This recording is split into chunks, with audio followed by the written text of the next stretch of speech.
They thought it was just a giant black bear, injured, quiet, oddly still. Tyler froze mid-step, Kate's hand clutching his jacket sleeve as the massive creature lay by the creek, its dark fur matted with blood, breathing shallow. It didn't growl. It didn't charge. It just stared at them with ancient eyes that seemed to plead. When Dr. Eleanor Carson arrived with the rescue team, her weathered hands moved with practiced precision toward the tranquilized bear. But the moment she gently turned its massive body, her fingers began to tremble violently. The forest ranger behind her dropped his radio, the plastic clattering against stone in the sudden silence. "Sweet Jesus," Eleanor whispered, her voice cracking like autumn leaves. What they found beneath that bear's protective embrace would challenge everything they thought they knew about the wild, and what it means to sacrifice for love. Leave a like and share your thoughts in the comments, along with the city you're watching from now. Let's continue with the story. Pinewood Valley stretched across the northwestern corner of Montana like an emerald blanket thrown over sleeping giants. Here, where the wilderness pressed against scattered human settlements, the natural order had remained largely unchanged for centuries. Bears roamed the forests, elk grazed in meadows, and the people who called this place home knew to respect the delicate balance. Dr. Eleanor Carson had been part of that balance for nearly 40 years. At 68, her face was a road map of fine lines earned from squinting into the sun while treating injured wildlife. Her silver hair, always pulled back in a practical bun, framed eyes that had seen too much suffering and too much beauty to be easily surprised anymore.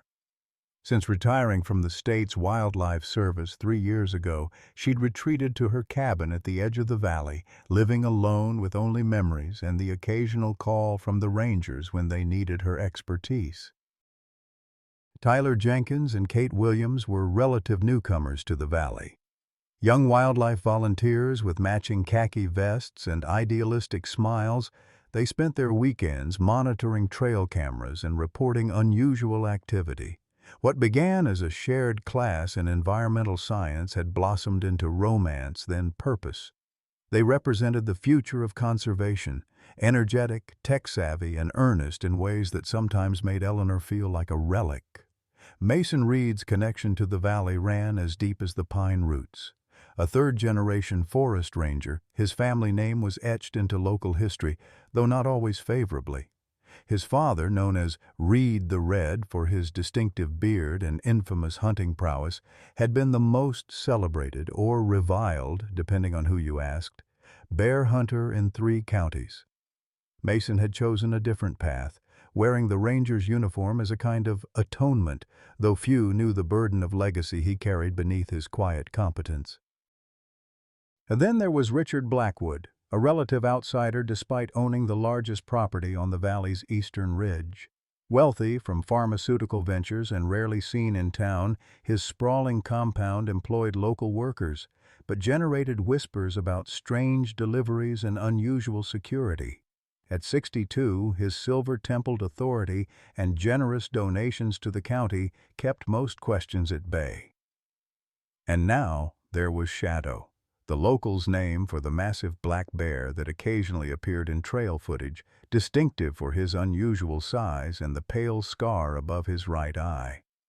Older than most bears in the region, Shadow had become something of a legend, spotted often enough to be recognized but elusive enough to maintain his mystery. Some claimed he stood over 7 feet tall when upright. Others insisted he was gentler than most bears, avoiding campsites and hikers with unusual deliberation.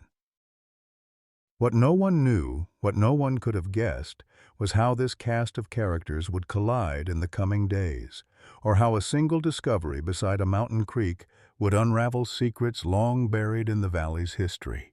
For beneath Shadow's massive form, pressed against the cool earth, lay not just a mystery, but a miracle that would test the boundaries between instinct and something far more profound. The morning had begun like any other for Tyler and Kate. Armed with clipboards and water bottles, They had set out at dawn to check the wildlife cameras in the eastern sector of Pinewood Valley. Summer was fading into early fall, painting the aspens with hints of gold, and the air carried that particular crispness that signaled changing seasons. "I'm telling you, we should add 3 more cameras along Blackwood Creek," Tyler said, ducking under a low-hanging branch.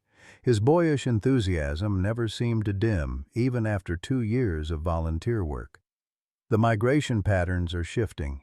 I tracked it against last year's data." Kate smiled, adjusting her backpack. "And I'm telling you that Ranger Reed already denied the request. Budget constraints." She paused to check their GPS coordinates. "Besides, that area borders Blackwood's property. You know how protective he is about—" She stopped mid-sentence, her body suddenly rigid. Tyler followed her gaze through the trees to where the creek widened into a small pool. There, sprawled on its side near the water's edge, lay an enormous black bear.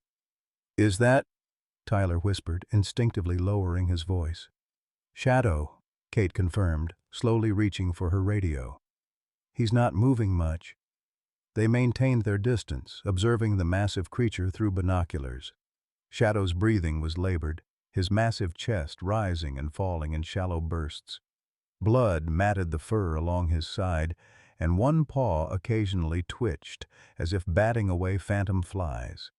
"Something's wrong," Tyler said, the excitement in his voice replaced by concern.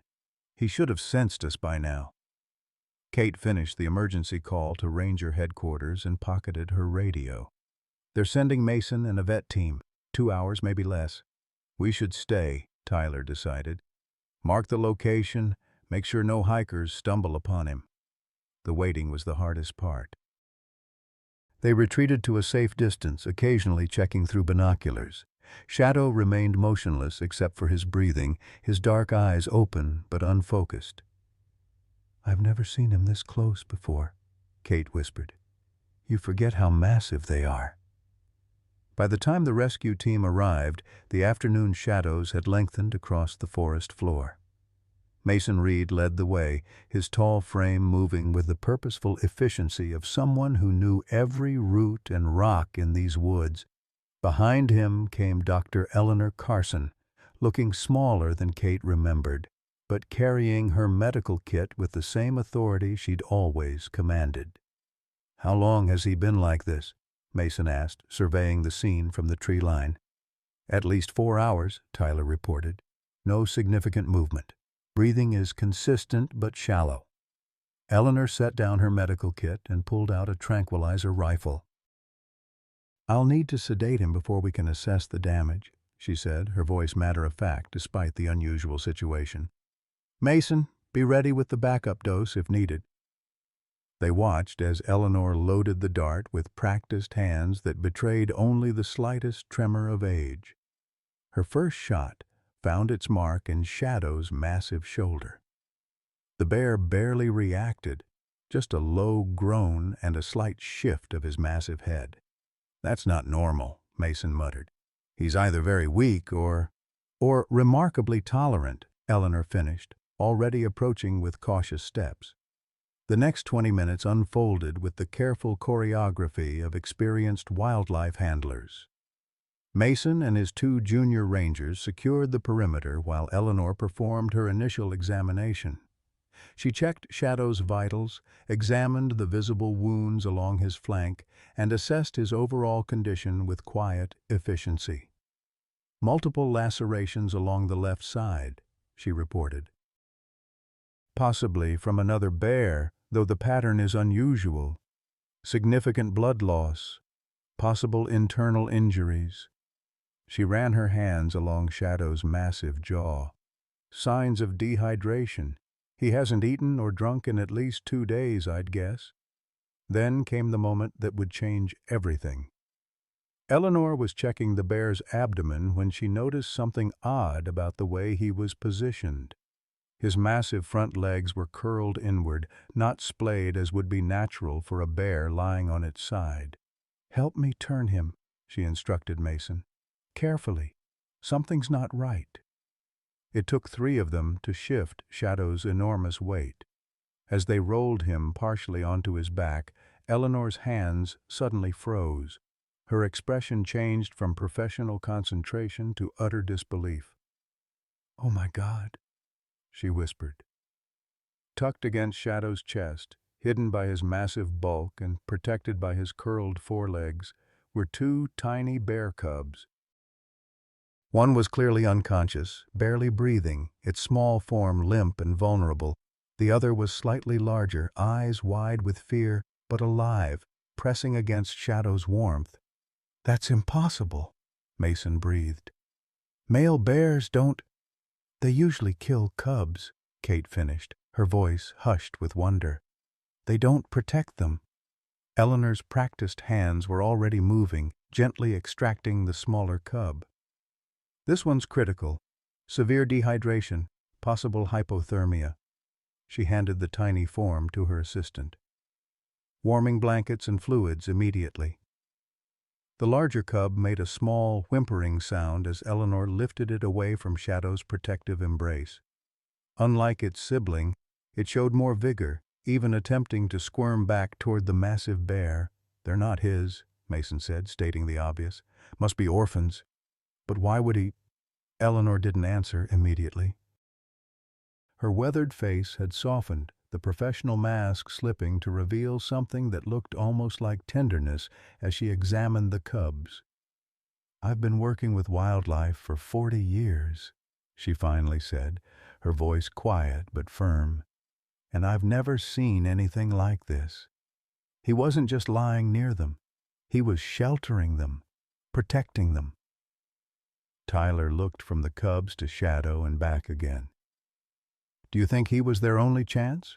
Maybe their mother was killed and he just happened to find them?" Eleanor shook her head slowly. "Male bears don't just happen to help cubs. Their instinct is the opposite." She looked at Shadow's massive form, at the way his eyes seemed to track the cubs even in his sedated state. "This isn't random. This is deliberate." As the team prepared Shadow for transport back to the Wildlife Center, Eleanor sat in the ranger truck, the smaller cub cradled against her chest beneath a warming blanket. The tiny creature's breathing had stabilized, but its condition remained precarious. "What do you make of it, Doc?" Mason asked, sliding into the driver's seat beside her. "In all your years, you must have some theory." Eleanor looked down at the cub, then out the window to where they were loading Shadow onto a reinforced stretcher. In the golden afternoon light, the great bear seemed both vulnerable and majestic. "I think," she said slowly, "that we understand far less about these creatures than we pretend to." She stroked the cub's head with one finger. "And I think Shadow here might have something important to teach us." As the convoy prepared to depart, Kate approached the truck window. "Will they make it?" she asked, genuine concern in her young face. Eleanor met her gaze with eyes that had seen too many animals live and die to offer false comfort. "Shadow's lost a lot of blood, and this little one—" She glanced down at the cub. "Well, we'll do everything we can." What she didn't say, what she couldn't quite articulate even to herself, was how deeply the scene had affected her. In all her decades of wildlife work, she had catalogued, observed, and treated countless bears. She had respected them, feared them when appropriate, and admired their power and beauty. But she had never before looked at a bear and seen something that looked so much like love. The Pinewood Wildlife Rehabilitation Center wasn't much to look at from the outside. Just a sprawling, single-story building of weathered timber and stone, surrounded by a series of interconnected enclosures of varying sizes. But its modest appearance belied the state-of-the-art facilities within, funded largely by state conservation grants and, ironically, hunting license fees. Eleanor had helped design the center 15 years earlier, before budget cuts and retirement had relegated her to consultant status. Still, the staff greeted her with the deference due to a legend as she directed the unloading of Shadow and his cubs. "Treatment room 1 for Shadow," she instructed, falling easily into the commanding tone of her working years. And prepare the intensive care unit for the cubs, warming pads, hydration setup, the works. As they wheeled Shadow's massive form down the corridor, his enormous weight straining the reinforced gurney, curious staff members emerged from labs and offices. A bear at the center wasn't unusual, but one of Shadow's size and reputation drew attention. "Is that him? The big male from the Eastern Ridge?" asked Diane Parker, the center's young director who had once been Eleanor's intern. "We've had him on the tracking system for years, but I've never seen him up close." "It's him," Mason confirmed, helping guide the gurney through the double doors. "And he's got company. Tell her, Doc." Eleanor was already pulling on surgical gloves, her focus entirely on her patient. 2 cubs, not his own. He was protecting them. The smaller one is critical. Diane's professional composure slipped for a moment. That's not possible. Male bears don't protect cubs." "Yes, we've established that," Eleanor cut her off. "And yet here we are. I need a full team in here, now." The next few hours passed in a blur of focused activity. While a separate team worked to stabilize the cubs in the adjacent room, Eleanor led the assessment of Shadow's injuries. The great bear lay unconscious on the reinforced examination table, his breathing monitored by equipment that beeped softly in the background. Multiple lacerations along the left flank and shoulder, Eleanor dictated as a technician took notes. Consistent with bear-on-bear combat. Significant blood loss.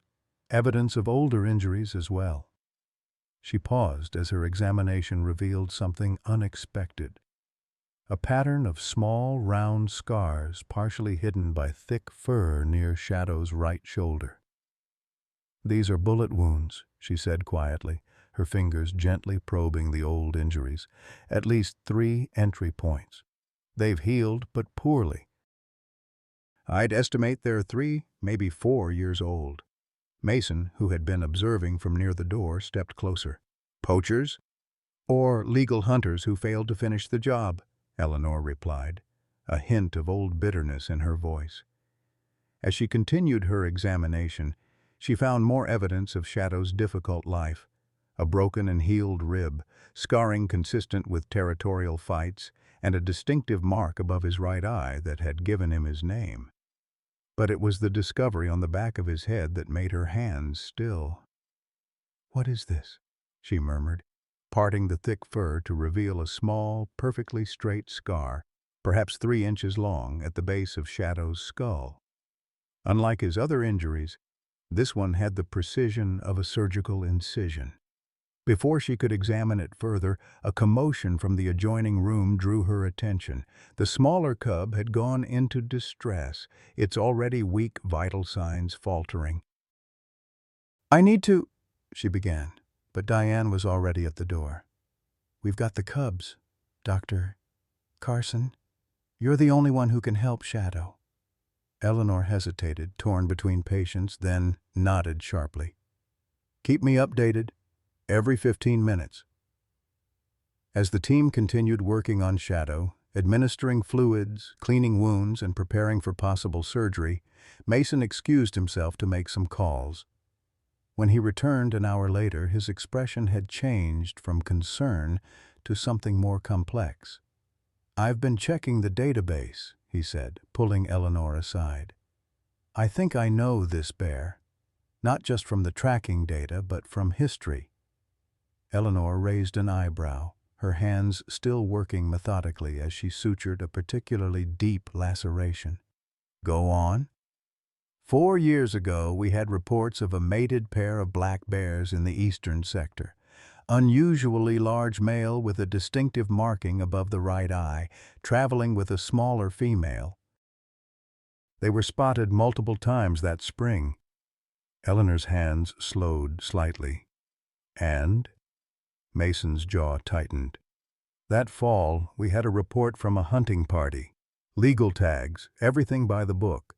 They claimed to have shot a large female black bear, but lost the body when the male, reportedly the largest black bear they'd ever seen, charged them. They fired at him too, but he escaped into thick brush. "Let me guess," Eleanor said, her voice carefully neutral. "Your father's hunting party." The silence that followed confirmed her suspicion. "The hunters claimed both bears were hit," Mason continued finally, "but no bodies were recovered. The female was presumed dead.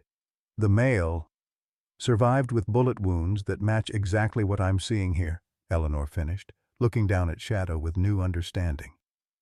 "He lost his mate to hunters, your father's hunting party." Mason nodded once, his face a mask of professional detachment that didn't quite reach his eyes. "It seems likely." Eleanor returned to her work, but her movements had lost some of their clinical distance. She found herself gentling her touch as she cleaned the last of Shadow's wounds, as if in apology for what her species had done to his. "He's stabilized," she announced finally, stripping off her gloves. "The next 24 hours will be critical, but I think he'll pull through, barring complications." "And the cubs?" Mason asked.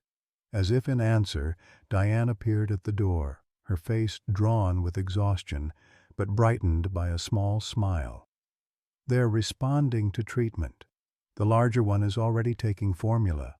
The smaller one is still touch and go, but fighters often come in small packages." Eleanor nodded, satisfied. "I want the cubs moved in here when they're stable enough," she said, gesturing to the spacious recovery room where Shadow lay. "They should be together." Diane's professional demeanor slipped again. "Dr. Carson, with all due respect, that's against protocol. Adult males and cubs are never—" "I'm well aware of the protocol, Diane. I wrote it," Eleanor interrupted, a hint of steel in her tired voice. "But we're in uncharted territory here. That bear risked his life to protect those cubs. I'm not going to separate them now without good reason." Before Diane could respond, a new voice joined the conversation from the doorway. "Well, well, the great Eleanor Carson still breaking rules after all these years." They turned to see Richard Blackwood standing in the entrance, impeccably dressed despite the late hour, his silver hair perfectly styled. He surveyed the room with the confident air of someone accustomed to owning any space he entered. "Richard?" Eleanor acknowledged, her tone noticeably cooler. "This is a restricted treatment area." He smiled, the expression not quite reaching his eyes. "The benefits of being the center's largest private donor, my dear. Doors tend to open." He stepped closer, examining Shadow with undisguised interest.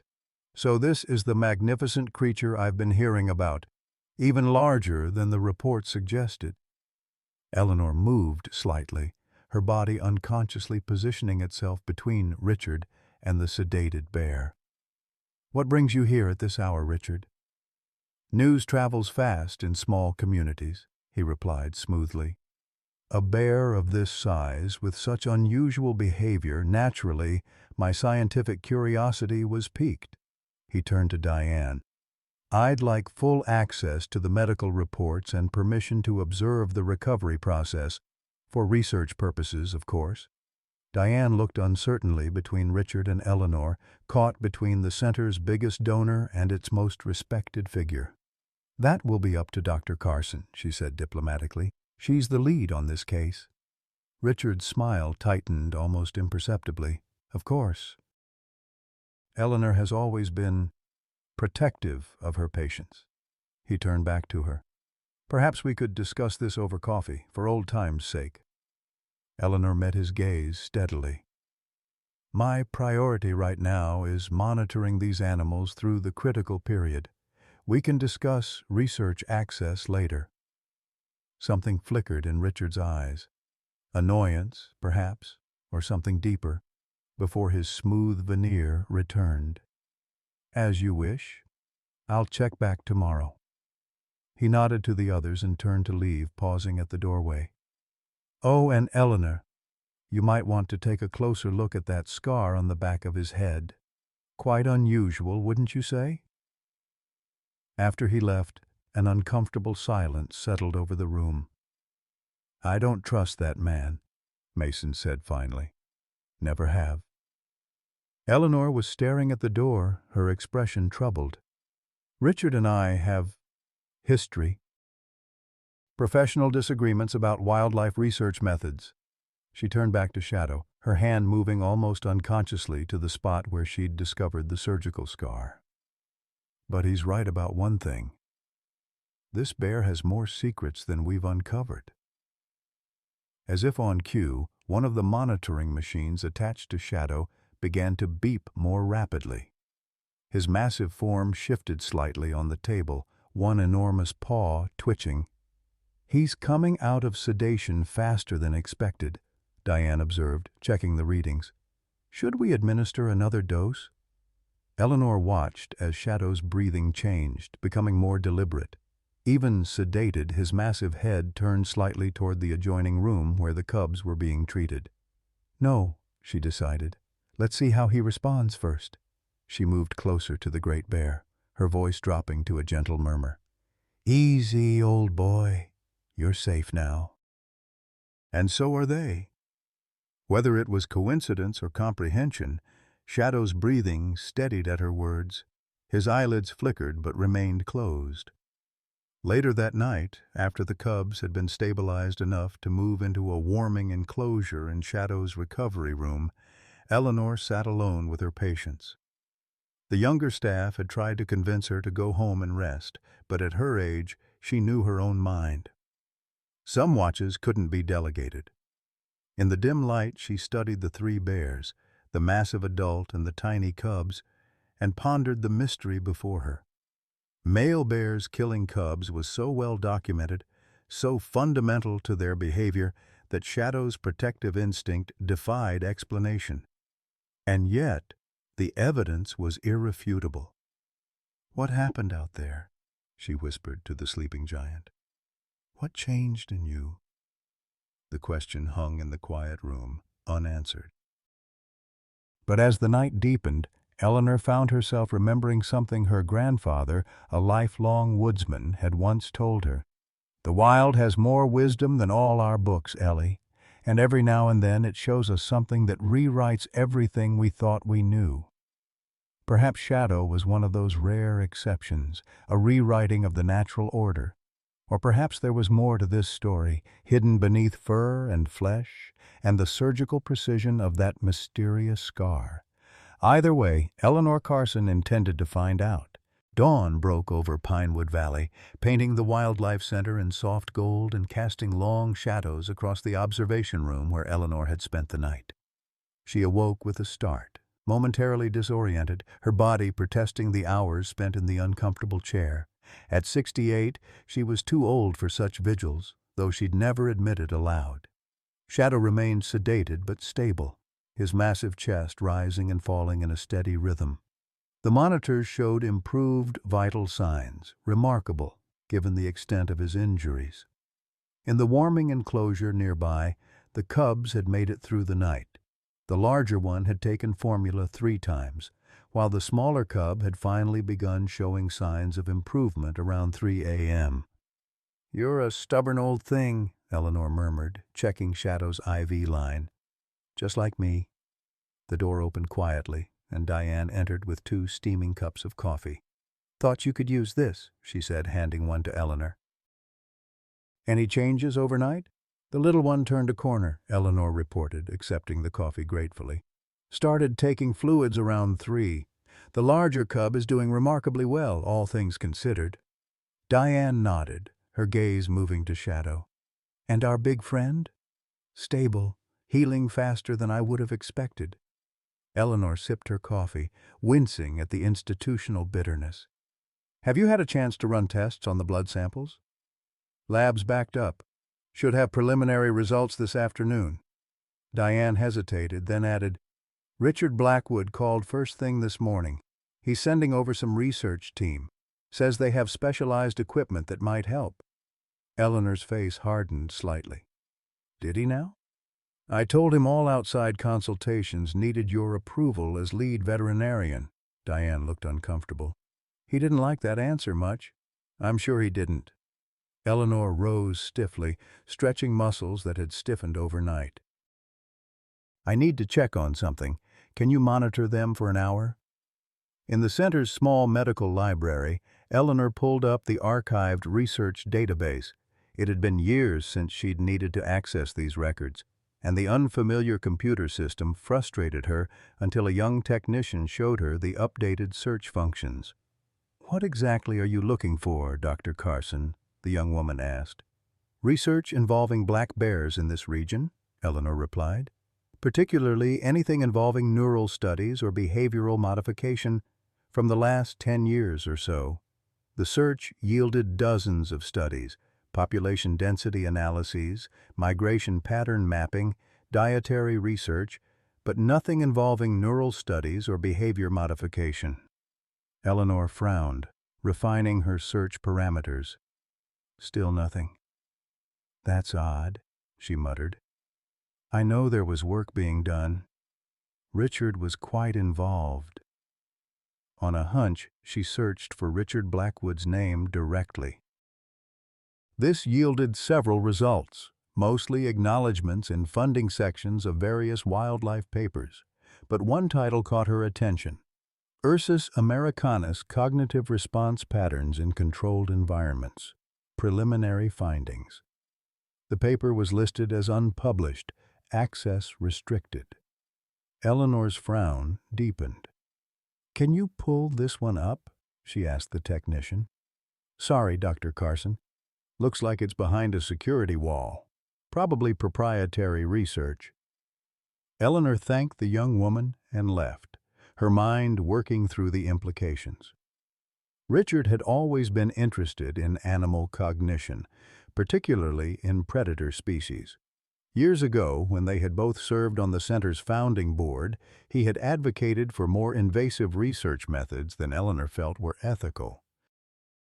Their disagreement had ultimately led to her resignation from the board and the beginning of the estrangement from her daughter Sarah, who had never understood why her mother would sacrifice a prestigious position for the sake of research animals. As Eleanor made her way back to the recovery room, she nearly collided with Mason Reed coming around a corner. "Just the person I was looking for," he said, his normally calm demeanor edged with tension. "We need to talk." He led her to a small conference room and closed the door before producing a thick file folder. "I pulled every record we have on bear sightings and incidents in the eastern sector over the last 5 years, he explained, opening the folder to reveal maps marked with colored pins and handwritten notes. "I wanted to build a timeline for Shadow, and I found something strange." Eleanor sat down, her full attention on the ranger. 4 years ago, after the hunting incident with the female bear, the one we think was Shadow's mate, he disappeared from our tracking system completely. No sightings, no trail cam footage, nothing, for over 7 months. "He could have migrated out of your monitoring area," Eleanor suggested. "Or the trauma might have changed his patterns." Mason shook his head. "That's what I thought at first. But then he reappeared almost exactly 7 months later and in the strangest place." He pointed to a location on the map. "Right here, on Blackwood's property." Eleanor's eyes narrowed. "The research compound?" "The very same. And here's where it gets interesting." Mason flipped through several trail cam photos. Before disappearing, Shadow was distinctive but fairly typical in behavior. After reappearing, rangers noted several unusual behaviors. He handed her a report: abnormal territoriality patterns, unusual problem-solving abilities.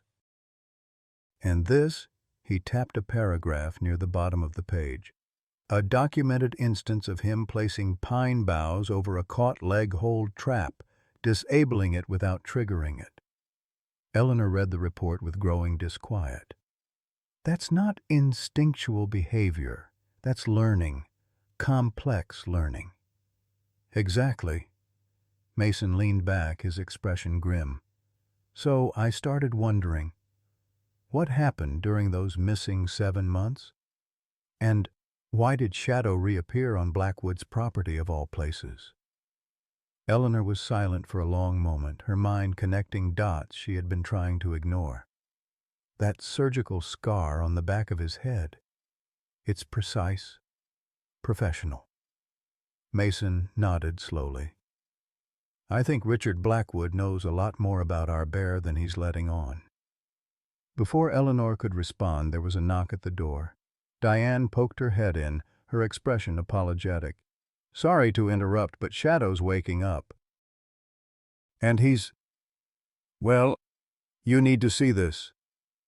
They hurried back to the recovery room to find several staff members gathered at the observation window.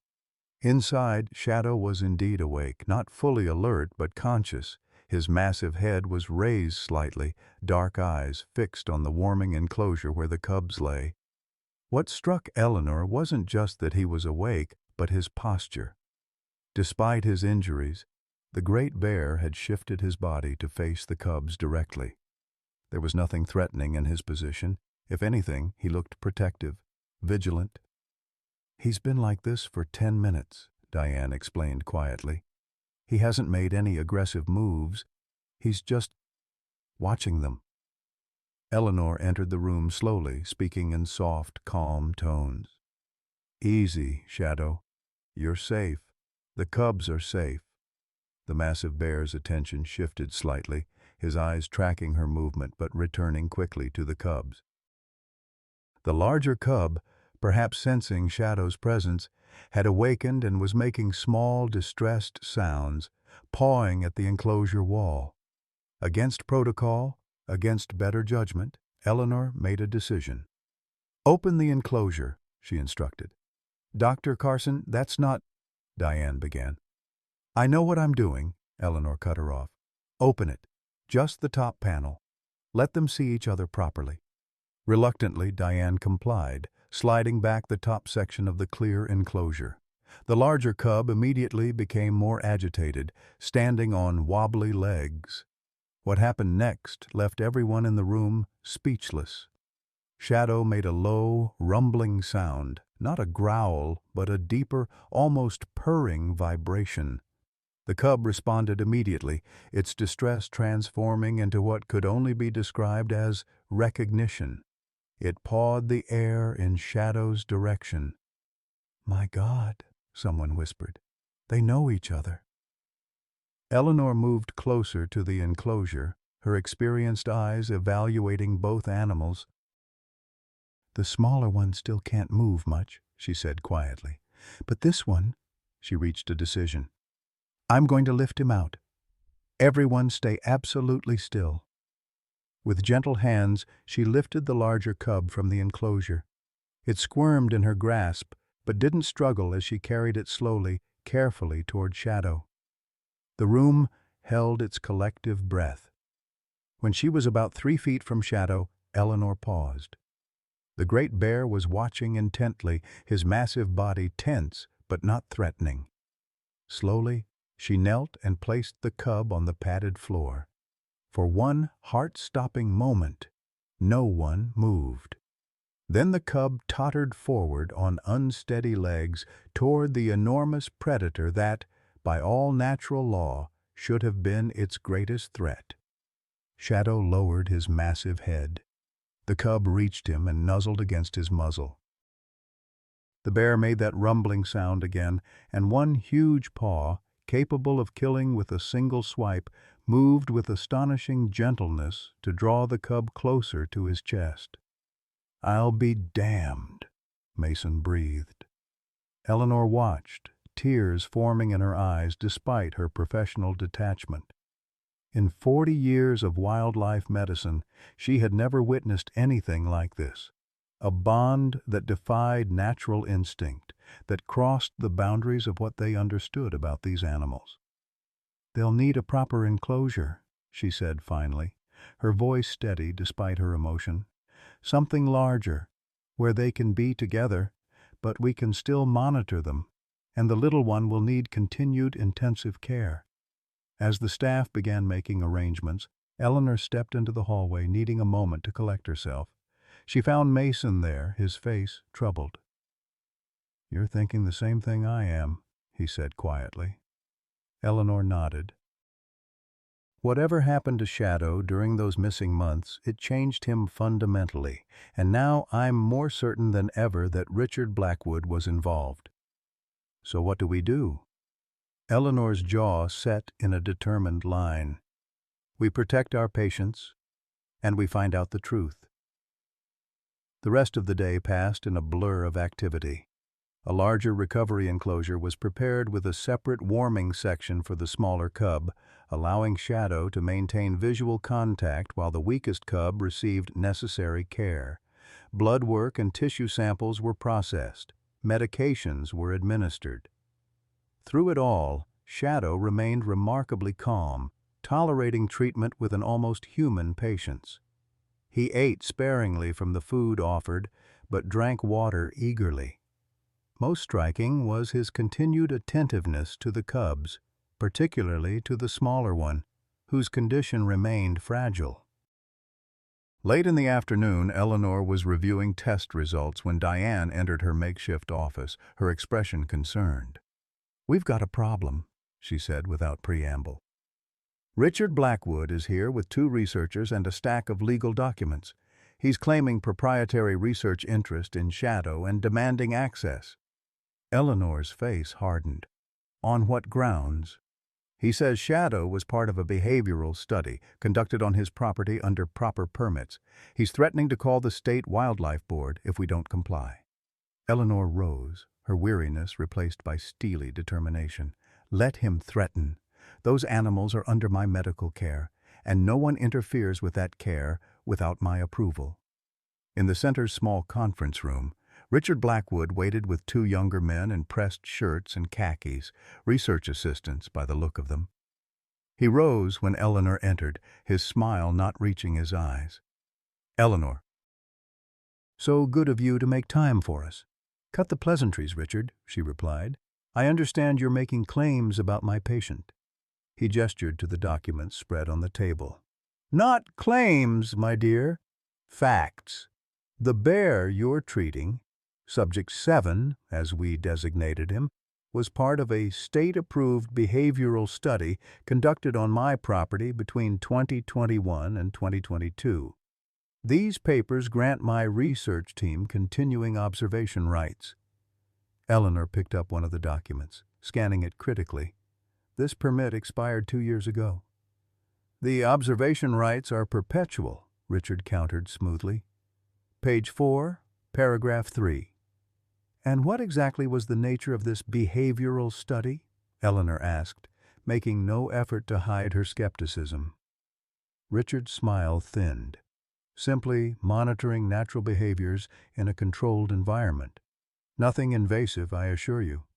"Then explain the surgical scar at the base of his skull." A brief silence followed her direct challenge. Richard's expression didn't change, but something in his eyes hardened. "A tracking device," he said finally.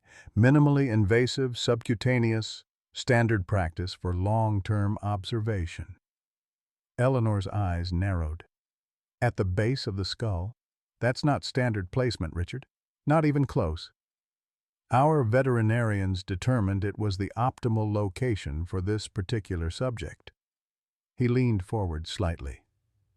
"Eleanor, I understand your concern. Truly. But my team has years of data on this animal. We can help with his treatment and rehabilitation." "And the cubs?" Eleanor asked. "Were they part of your study too?" Something flickered across Richard's face. Surprise, perhaps. "Cubs? No. Those would be unrelated. As you know, male bears typically have no interaction with cubs." "Typically, yes," Eleanor agreed, "yet this one was found protecting 2 orphaned cubs at significant risk to himself. Almost as if his natural instincts had been altered." The tension in the room thickened. Richard straightened, abandoning his friendly facade. "I'll be direct, Eleanor. That bear represents years of valuable research. My team needs access to continue their observations. The legal documents are clear. If you refuse, I'll have no choice but to escalate this to the state board." Eleanor met his gaze unflinchingly. And I'll be direct with you, Richard. As the attending veterinarian, I have final authority over treatment protocols. Your observers may have access only when I determine it won't negatively impact recovery. 1 hour per day, supervised. That's my final offer. Richard's face flushed with barely controlled anger. This isn't over, Eleanor. On that, she replied evenly, we are in complete agreement. After Richard and his team departed, Eleanor returned to the recovery area. Shadow lay in the new enclosure, the larger cub nestled against his side, both sleeping peacefully. In the attached warming section, the smaller cub showed small but encouraging signs of improvement. Mason joined her at the observation window. How did it go with Blackwood? About as well as expected, she replied. He's hiding something, Mason. Something significant. I've been making some calls, Mason said quietly. Unofficial channels. Apparently, Blackwood's research goes well beyond simple behavioral observation. There are rumors about cognitive experiments, neural mapping. Eleanor's expression darkened. On wild bears, without oversight? Nothing I can prove yet, Mason cautioned. But I'm still digging. Inside the enclosure, Shadow stirred, his massive head lifting as if sensing their presence. His dark eyes met Eleanor's through the glass, and again she was struck by the intelligence in that gaze, an awareness that seemed to transcend the typical boundaries between human and animal. Whatever they did to you, she whispered, whatever secrets you're carrying, we'll figure it out. As if in response, Shadow made that unusual rumbling sound again, drawing the sleeping cub closer with one gentle paw. Eleanor turned to Mason, her expression resolute. I need everything you can find on Blackwood's research, and I need to know exactly what happened to Shadow's mate 4 years ago. She paused, her voice softening slightly. These bears have a story to tell, and I intend to hear all of it. 3 days passed at the Wildlife Center, days of small victories and growing tensions. Shadow continued to improve, his remarkable healing abilities surprising even Eleanor. The larger cub, whom the staff had unofficially named Hope, was thriving, gaining strength and showing increasing playfulness. The smaller cub, now called Faith, remained fragile, but had begun taking formula regularly, her tiny body fighting against the odds. Eleanor had barely left the center, catching brief naps on the break room couch and showering in the staff locker room. At her age, the schedule was punishing, but she brushed off concerns about her health with the same stubborn determination that had defined her career. I've slept in worse places tracking mountain lions in the bitter roots, she told a worried Diane. I'll rest when I'm dead. Richard Blackwood had made good on his threat, filing a formal complaint with the State Wildlife Board about restricted access to his research subject. The resulting bureaucratic storm had consumed hours of Eleanor's time, but she had held firm, allowing his researchers only limited, supervised access. Their interest in Shadow was intense and specific. They measured his responses to various stimuli, documented his interactions with the cubs, and paid particular attention to the surgical scar at the base of his skull. Eleanor observed every session, her suspicion growing with each clinical note they recorded. On the morning of the 4th day, Mason arrived earlier than usual, a file folder tucked under his arm and dark circles under his eyes, suggesting he'd been up most of the night. "Got a minute?" he asked, finding Eleanor checking Faith's vital signs. She nodded, carefully returning the tiny cub to her warming enclosure before following Mason to the small office she'd been using. I found something, he said without preamble, spreading several documents across the desk. Took some doing, had to call in favors from a buddy at the State Wildlife Division. But these are the complete records of the hunting party that shot Shadow's mate. Eleanor leaned forward, studying the paperwork. Legal tags, approved zone, everything looks in order. On the surface, yes, Mason agreed. But look at this. He pointed to a name listed as the party's guide. Thomas Blackwood, Richard's younger brother. Eleanor's eyes narrowed. That's not a coincidence. Gets better. Mason produced another document, this one a field report.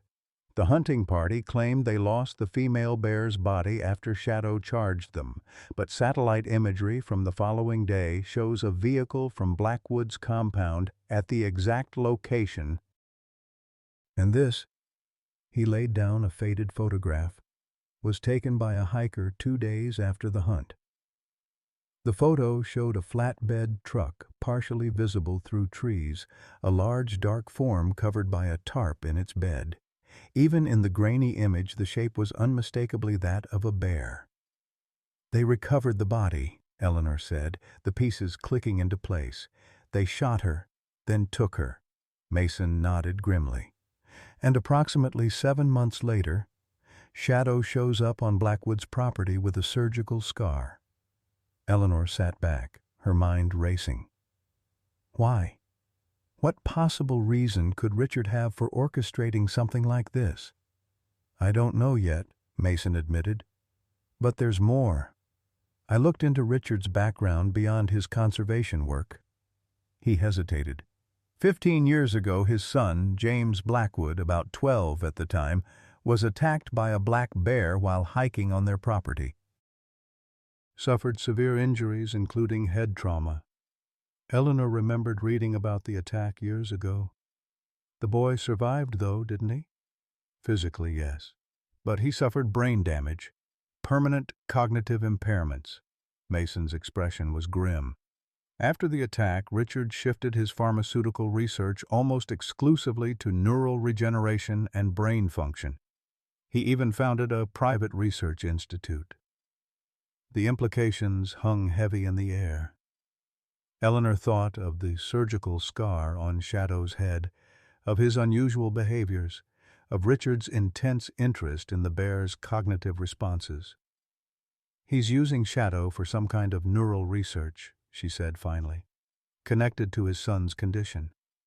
That's my guess. Mason gathered the documents, his jaw tight. The question is, what exactly did they do to him? Before Eleanor could respond, the office door burst open. Diane stood there, her face flushed with urgency. "You need to come now," she said breathlessly. "Shadow's having some kind of seizure."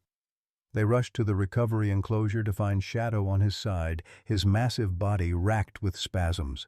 2 technicians stood helplessly outside the enclosure, uncertain how to safely approach the 500-pound convulsing bear. "Get the cubs out," Eleanor ordered, already preparing an emergency medication, "and I need a clear path to his IV line." While staff carefully removed the agitated cubs to a separate area, Eleanor calculated dosages with the swift precision of decades of experience. "I need to get in there," she said, filling a syringe. Mason put a restraining hand on her arm. "Too dangerous. He could kill you with one swipe, even unintentionally." "If we don't stop these seizures, we could lose him," Eleanor countered. "I need direct access." Recognizing the futility of arguing, Mason nodded grimly. "I'm coming with you." Together they entered the enclosure, moving with the careful respect that large predators commanded even in distress. Shadow's eyes were rolled back, his massive limbs jerking uncontrollably. Foam flecked his muzzle, and a rumbling growl emanated from deep in his chest. Not aggression, but pain.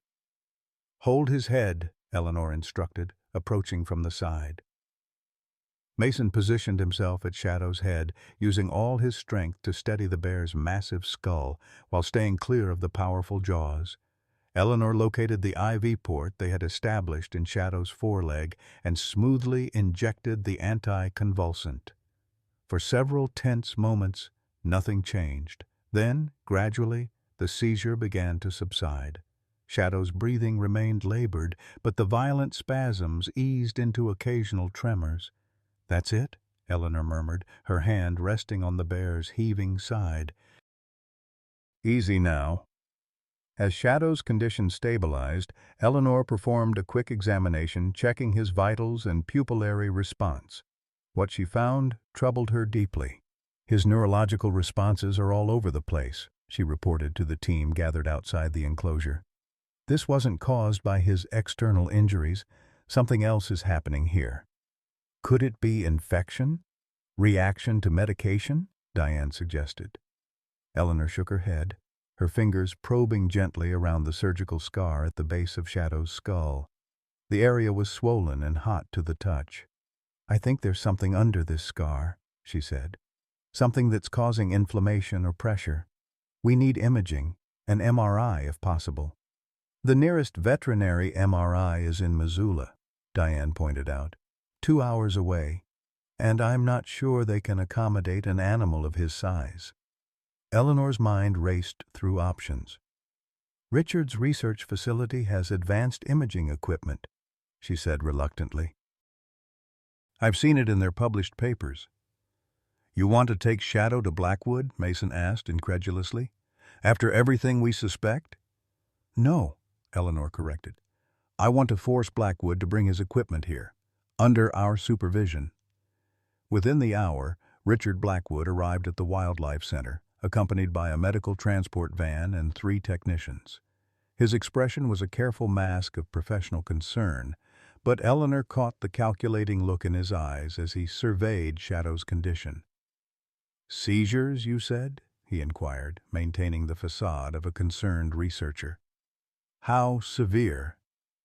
Severe enough that I need to know what's inside his head, Eleanor replied bluntly. Your portable MRI can tell us that. Richard's eyes narrowed slightly. My equipment is extremely valuable and calibrated for delicate research. I'm not certain this is the best use. Cut the act, Richard, Eleanor interrupted, her patience exhausted. We know about the hunting party that killed Shadow's mate. We know your brother was their guide. We know you recovered the female's body, and 7 months later Shadow appears on your property with a surgical scar. Richard's composed expression faltered momentarily before he regained control. I'm not sure what you're implying, but I'm not implying anything, Eleanor cut him off. I'm stating facts. Now you can either help us figure out what's happening inside Shadow's brain, or I can call the State Wildlife Division and report suspected illegal experimentation on protected species. Your choice. A tense silence stretched between them. Finally, Richard gave a curt nod to his technicians, who began unloading equipment from the van. For the record, he said quietly, for Eleanor's ears alone, everything I've done has been in pursuit of legitimate medical research that could help thousands of people, including my son. Eleanor met his gaze steadily. Save it for the ethics board, Richard. Right now, I'm only interested in saving this bear. The portable MRI unit was set up in the center's largest examination room. Sedating Shadow again so soon after his seizure was risky, but necessary for the procedure. Eleanor administered the drugs herself, monitoring his vitals closely as the massive bear succumbed to unconsciousness. Moving him onto the scanning platform required 6 people and a reinforced sling. Throughout the process, Richard remained unnervingly focused on Shadow, his expression a mixture of scientific interest and something Eleanor couldn't quite identify. Possessiveness, perhaps, or concern. As the scanner hummed to life, Richard took control of the computer system with practiced ease. Images of Shadow's brain appeared on the monitor, cross-sections revealing the complex neural architecture within the massive skull. Eleanor watched over Richard's shoulder, her trained eye searching for abnormalities. When the scan reached the area of the surgical scar, she saw it immediately, a small, foreign object embedded at the base of the brainstem. "What is that?" she demanded, pointing to the screen. Richard's fingers stilled on the keyboard. For a long moment he said nothing, his face a study in conflict. Then he sighed, the sound of a man accepting defeat. "A neural implant," he admitted finally. "Experimental technology designed to monitor and potentially influence brain activity." The room went silent. Eleanor felt cold anger building in her chest. "You put technology in a wild bear's brain?" she asked, her voice dangerously quiet. Without oversight? Without ethical review? You don't understand, Richard replied, a hint of desperation entering his voice. After James was injured, I spent years searching for ways to repair neural damage. Traditional methods were too slow, too limited. I needed to understand how the brain could be retrained, redirected. So you used Shadow as your guinea pig, Mason interjected, disgust evident in his tone. Richard's expression hardened. I used available resources to advance critical medical research. The implant was designed to monitor neural pathways, to understand how the brain adapts to new behavioral patterns. He gestured to the screen. Look at these readings. The way his brain has created new connections, new pathways. It's revolutionary. It's causing seizures, Eleanor countered. It's killing him. Richard turned back to the screen, studying the area around the implant. There's inflammation, he acknowledged. The body is rejecting the implant after all this time. It wasn't designed to remain active this long. Can it be removed? Eleanor asked. Richard hesitated. Possibly, but the procedure would be extremely delicate. The implant has integrated with surrounding tissue. Removal could cause permanent damage. And leaving it in will eventually kill him, Richard admitted. The seizures will increase in frequency and severity until... He didn't need to finish the sentence. Eleanor understood the grim prognosis all too well. How long? She asked. Richard studied the scans again. Based on the rate of inflammation, days, maybe a week. The weight of this pronouncement settled over the room. Eleanor looked through the observation window to where Shadow lay unconscious on the scanning platform, his massive body suddenly seeming vulnerable. I want to try to remove it, she said finally. Richard shook his head. The risk is too great. Even with the best neurosurgeons, the chance of success would be minimal. I'm not asking for your permission, Richard, Eleanor replied, her voice steel. I'm telling you what's going to happen. You created this situation. Now you're going to help me fix it. You can't possibly. I've performed neural surgery on injured wildlife for 30 years, she interrupted. Not with fancy equipment like yours, but with skill and knowledge. If anyone can remove that implant safely, it's me. Richard studied her for a long moment, seeming to reassess the determined woman before him. You'll need help, he said finally. Specialized equipment, a proper surgical team. Then provide them, Eleanor challenged. Unless you'd prefer I contact the wildlife authorities about your unauthorized experiments? It was checkmate, and Richard knew it. I'll make the arrangements, he conceded. But I want to be clear. The chances of survival are minimal. Even if you remove the implant successfully, the damage may already be too severe. Eleanor looked again at Shadow through the window, thinking of the gentle way he had protected the cubs, the intelligence in his dark eyes, the injustice of what had been done to him. He deserves a chance, she said simply. As they prepared to transport Shadow back to his enclosure, Mason pulled Eleanor aside, his expression troubled. You're really going to try this? He asked quietly. Brain surgery on a wild bear? Eleanor met his gaze steadily. I don't see another option, do you? Mason glanced at Shadow, then back at Eleanor. What about the cubs, if something happens to him? We'll cross that bridge if we come to it, she replied. But I've seen the way he is with them. That connection gives him something to fight for. Later, as the evening settled over the Wildlife Center, Eleanor sat alone in the observation room watching Shadow in his enclosure. The cubs had been returned to him after he regained consciousness, and despite his weakened state, his first action had been to check on them, gently nosing the smaller one as if assessing her condition. The door opened quietly, and to Eleanor's surprise, Richard entered carrying 2 cups of coffee. He offered one to her silently, then took a seat several chairs away. I've arranged for the surgical team, he said after a long silence. They'll be here tomorrow morning. The best wildlife veterinary surgeon in the country, plus my neural specialists." Eleanor nodded, accepting the unexpected cooperation. "Thank you."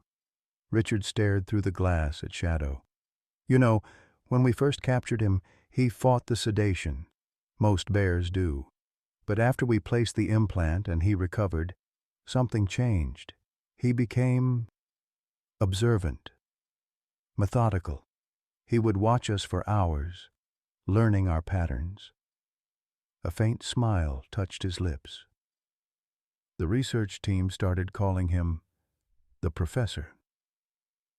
"What exactly were you hoping to learn?" Eleanor asked, curiosity temporarily overcoming her anger. Richard sipped his coffee, choosing his words carefully. "The brain's capacity for adaptation is remarkable, especially following trauma. But human trials are limited by ethical constraints, and laboratory animals don't provide the complexity we needed." He gestured toward Shadow. "Bears have sophisticated neural structures, complex problem-solving abilities, and social understanding that rivals primates in some ways." "So you decided ethics didn't apply to them?" Richard's expression hardened.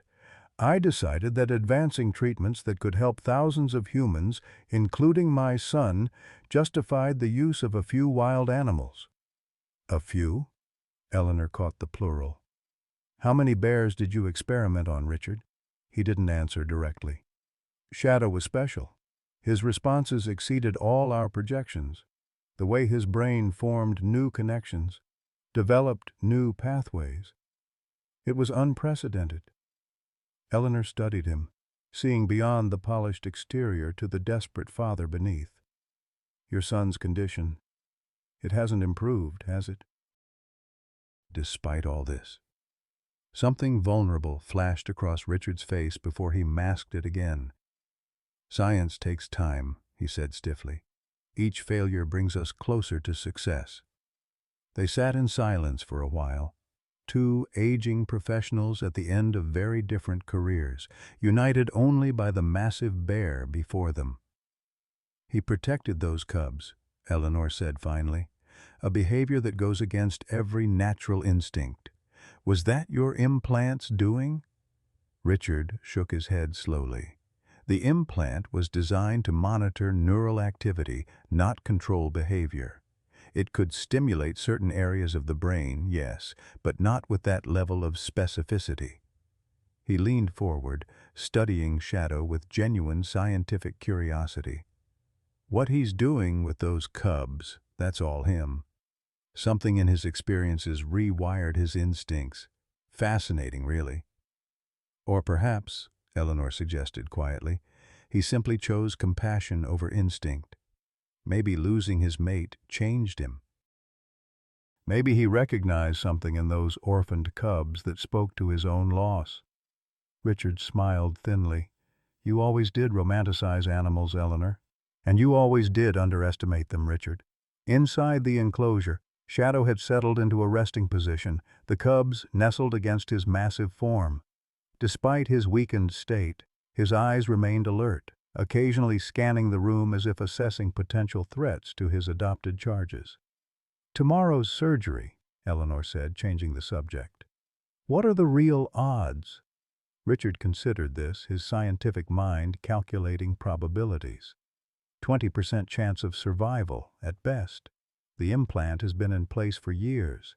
The tissue integration is extensive. Eleanor nodded, unsurprised by the grim assessment. "And if we do nothing?" 0%, Richard replied bluntly. "The seizures will continue, increasing in severity. Brain damage will accumulate. Death is certain, probably within days." Eleanor took a long sip of her coffee, her decision already made. "Then we operate first thing tomorrow." As Richard rose to leave, he paused at the door. "For what it's worth," he said, not quite meeting her eyes, "I never intended for this outcome. Shadow was supposed to be released with a functioning implant that would provide data for years. The inflammatory response was unexpected." Eleanor didn't look away from Shadow. Unexpected consequences are what happen when you play God, Richard.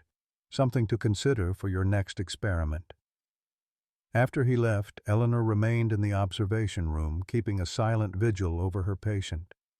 Shadow's eyes eventually met hers through the glass, that unsettling intelligence, evident even through his obvious discomfort.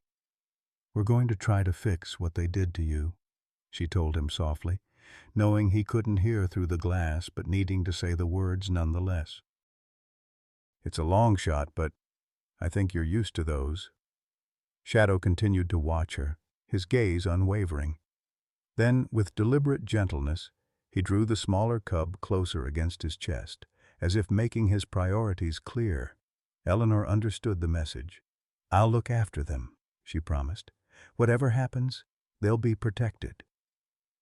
As if satisfied with this assurance, Shadow finally closed his eyes, allowing himself to rest while maintaining his protective embrace around the cubs. Eleanor leaned back in her chair, feeling every one of her 68 years. Tomorrow would bring either a miracle or a tragedy. But tonight, watching the unlikely family before her, she allowed herself to hope for the former. Dawn arrived with the quiet efficiency of a well-orchestrated mission. Richard's medical team, 4 specialists in a van filled with equipment, pulled into the Wildlife Center's parking lot precisely at 6 a.m. They unloaded their gear with the practiced coordination of people accustomed to working together under pressure, speaking little as they transformed the center's largest treatment room into a makeshift operating theater. Eleanor had barely slept, spending most of the night alternating between reviewing bear neuroanatomy and sitting with Shadow. The great bear had suffered another milder seizure around 2 a.m., reinforcing the urgency of their intervention.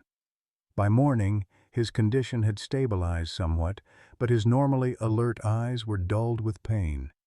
"We're prepped and ready," announced Dr. Marissa Chen, the wildlife veterinary surgeon Richard had flown in from Colorado. In her late 40s, she projected the calm confidence of someone who had performed complex procedures under difficult circumstances. "But I need to be clear about something. I've never attempted neural surgery this delicate on a bear before. The anatomical references are limited." "That's why I'm assisting," Eleanor replied, scrubbing her hands with the methodical thoroughness ingrained by decades of practice. "Between your surgical expertise and my knowledge of bear physiology, we'll manage." Dr. Chen nodded, respecting the older veterinarian's experience. "The anesthesiologist is concerned about Shadow's weight and condition. We'll need to monitor him constantly." "I've calculated the dosages myself," Eleanor assured her. "We've got a narrow window, but it's workable." Outside in the hallway, Mason paced like an expectant father, too restless to sit, but unwilling to leave. The cubs had been moved to a temporary enclosure where Diane and her team would care for them during the surgery. The smaller one, Faith, had continued to improve overnight, though she remained the more vulnerable of the pair. Richard Blackwood arrived just as they were preparing to anesthetize Shadow, accompanied by a thin man in his 30s who moved with the awkward gait of someone with neurological impairments. "My son, James," Richard explained quietly to Eleanor. "He wanted to be here." Eleanor studied the younger Blackwood, seeing in his damaged movements the reason behind Richard's obsession. James's eyes were intelligent and aware, trapped in a body that couldn't fully respond to his mind's commands, the result of that long-ago bear attack. "I understand you're trying to help the bear," James said, his speech careful but clear. "That's good. Animals deserve our compassion." Something in his simple statement touched Eleanor deeply. "Yes," she agreed. "They do." Richard placed a hand on his son's shoulder. "James has become quite the wildlife advocate despite everything. He volunteers at rehabilitation centers when his health permits." The irony wasn't lost on Eleanor, that the son had found compassion for the very creatures that had injured him, while the father had chosen exploitation in the name of healing. But now wasn't the time to dwell on such thoughts. "We need to begin," she said.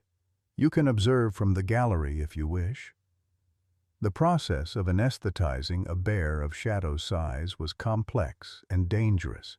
Too little sedation, and he could wake during the procedure with catastrophic results.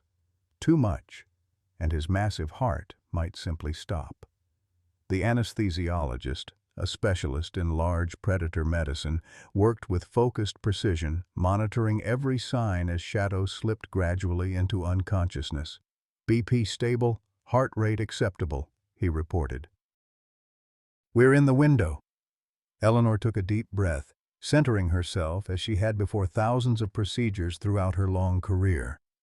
Dr. Chen stood across from her, surgical lights illuminating the shaved area at the base of Shadow's skull where the faded scar marked the implant's location. "Making the initial incision," Dr. Chen announced, her voice taking on the detached quality of a surgeon fully absorbed in her work. From that moment, the world narrowed to the field of Shadow's exposed flesh and the critical dance of instruments and hands. Eleanor assisted with the precision born of experience, anticipating Dr. Chen's needs often before they were voiced. The monitoring equipment beeped a steady rhythm, marking Shadow's continued survival. When they reached the skull, Dr. Chen paused. "We'll need the cranial drill." One of Richard's specialists stepped forward with a specialized instrument. "The bone here is approximately twice the thickness of a human skull," he advised. "I've adjusted the settings accordingly." The high-pitched whine of the drill filled the operating theater, setting everyone's teeth on edge. Eleanor watched Shadow's vitals like a hawk, noting the slight increase in heart rate as they penetrated his skull. "Easy," she murmured, as much to herself as to the team. "Nice and slow." When they finally exposed the brain tissue, the source of Shadow's seizures became immediately apparent. The implant, a sophisticated device roughly the size of a large coin, was surrounded by inflamed tissue. What had once been a clean integration had become a site of rejection and infection. "My God," Dr. Chen breathed. "It's worse than the scans showed." Eleanor's jaw tightened as she took in the extent of the damage. "Can we remove it safely?" Dr. Chen studied the situation, her experienced eyes assessing possibilities. "The device has integrated extensively with the surrounding tissue. Removal will likely cause damage," she looked up at Eleanor, "but leaving it in will definitely kill him." "Then we proceed," Eleanor decided. The next hour was the most intense of Eleanor's long career. Dr. Chen worked with extraordinary skill, carefully separating the implant from the surrounding brain tissue millimeter by millimeter. Richard's neural specialist provided guidance on the device itself, identifying connection points and suggesting approaches for disconnection. Twice, Shadow's vitals dipped dangerously, requiring quick intervention from the anesthesiologist. Each time, Eleanor held her breath until the numbers stabilized, acutely aware that they were walking a knife's edge between saving his life and ending it. "Final connection point," Dr. Chen announced, her voice tight with concentration. "This one is deeply embedded. If I sever it incorrectly—" She didn't need to finish the thought. Everyone in the room understood the stakes. "May I?" the neural specialist asked, indicating the microsurgical tools. Dr. Chen nodded, stepping back slightly to give him access. With delicate precision, he manipulated the final connection. 3, 2, 1. Disconnected. The implant came free in his forceps, a small device that had caused so much suffering. Eleanor felt a surge of anger as she looked at it, thinking of all that Shadow had endured for Richard's research. "Beginning irrigation and closure," Dr. Chen announced, already focused on the critical next steps. "We need to minimize inflammation and prevent infection." As they worked to close the surgical site, Eleanor kept one eye on Shadow's vitals. They had remained relatively stable after the implant's removal, but experience had taught her that complications often arose during recovery, not during the procedure itself. Finally, after nearly 4 hours of intense concentration, Dr. Chen placed the last suture. "Surgery complete," she announced, straightening her back with a wince of discomfort. "Now we wait." "Thank you," Eleanor said simply, the words inadequate for the skill she had just witnessed. Dr. Chen nodded, professional but warm. "Remarkable animal. I hope he makes it." The post-operative period was critical. Shadow was moved to a recovery enclosure equipped with monitoring devices and IV lines. Eleanor stayed by his side, watching for any sign of complication. Richard's team packed their equipment but left one specialist behind to assist with monitoring. Mason joined Eleanor in the recovery room, bringing coffee and a sandwich she didn't want but knew she needed. "How is he?" he asked, studying Shadow's massive, still form. "Stable for now," Eleanor replied, not taking her eyes off the monitors. "The next 24 hours will tell us if we've given him a chance or just prolonged the inevitable." Mason nodded, understanding the cautious assessment. "And the cubs?" "Diane says they're agitated, especially the larger one. They sense something's wrong." Eleanor finally looked away from Shadow to meet Mason's eyes. "Bears form strong bonds, even unrelated ones, apparently." They sat in companionable silence for a while, two people united by concern for a creature that defied their understanding. "Richard and his son left," Mason said eventually. "Said they'd check back tomorrow." The son seemed genuinely concerned about Shadow. Eleanor nodded thoughtfully. "James has his father's intelligence but none of his ruthlessness. A good combination." As the day wore into evening, Shadow remained unconscious, his vital signs steady but weak. Eleanor refused all suggestions that she get some rest, maintaining her vigil with the stubbornness that had defined her career. The cubs were brought briefly to the recovery room, allowed to see and smell Shadow from a safe distance. The larger cub, Hope, had become increasingly distressed at their separation, and even this limited contact seemed to calm her somewhat. Night fell, and the Wildlife Center grew quiet. Most staff had gone home, leaving only a skeleton crew to monitor the overnight patients. Eleanor sat in the dimly lit recovery room, the beeping monitors her only company. She must have dozed, because she awoke with a start to a change in the rhythm of beeps. Shadow's heart rate had increased, and his massive body showed signs of movement. Eleanor was instantly alert, checking his vitals and pupillary response with practiced efficiency. "That's it," she murmured encouragingly. "Come back to us." Shadow's enormous head shifted slightly on the padded table. His eyes opened, unfocused at first, then gradually sharpening. When they found Eleanor, she saw recognition there, and something more complex than simple animal awareness. "Hello, old fellow," she said softly. "You're quite the fighter, aren't you?"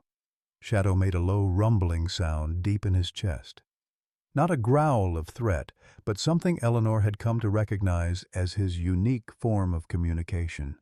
His eyes moved around the room, searching. "They're safe," Eleanor assured him, somehow certain he was looking for the cubs. "You'll see them soon." Whether he understood her words or simply her tone, Shadow seemed to relax slightly. But as he became more aware, he also became more restless, his massive paws twitching against the restraints that secured him to the table. "Easy," Eleanor soothed. "You've been through major surgery. You need to stay still." Shadow's dark eyes fixed on her again, and Eleanor had the uncanny feeling he was trying to tell her something. His head moved again, more deliberately this time, straining toward the door. A sound from the hallway caught Eleanor's attention, a small, distressed whimper that she immediately recognized. Somehow, Hope had escaped her enclosure and found her way to the recovery room. Eleanor opened the door to find the cub pawing at the threshold, her small body trembling with determination. The bear cub looked up at Eleanor with eyes that somehow reflected the same intelligence she'd seen in Shadow's gaze.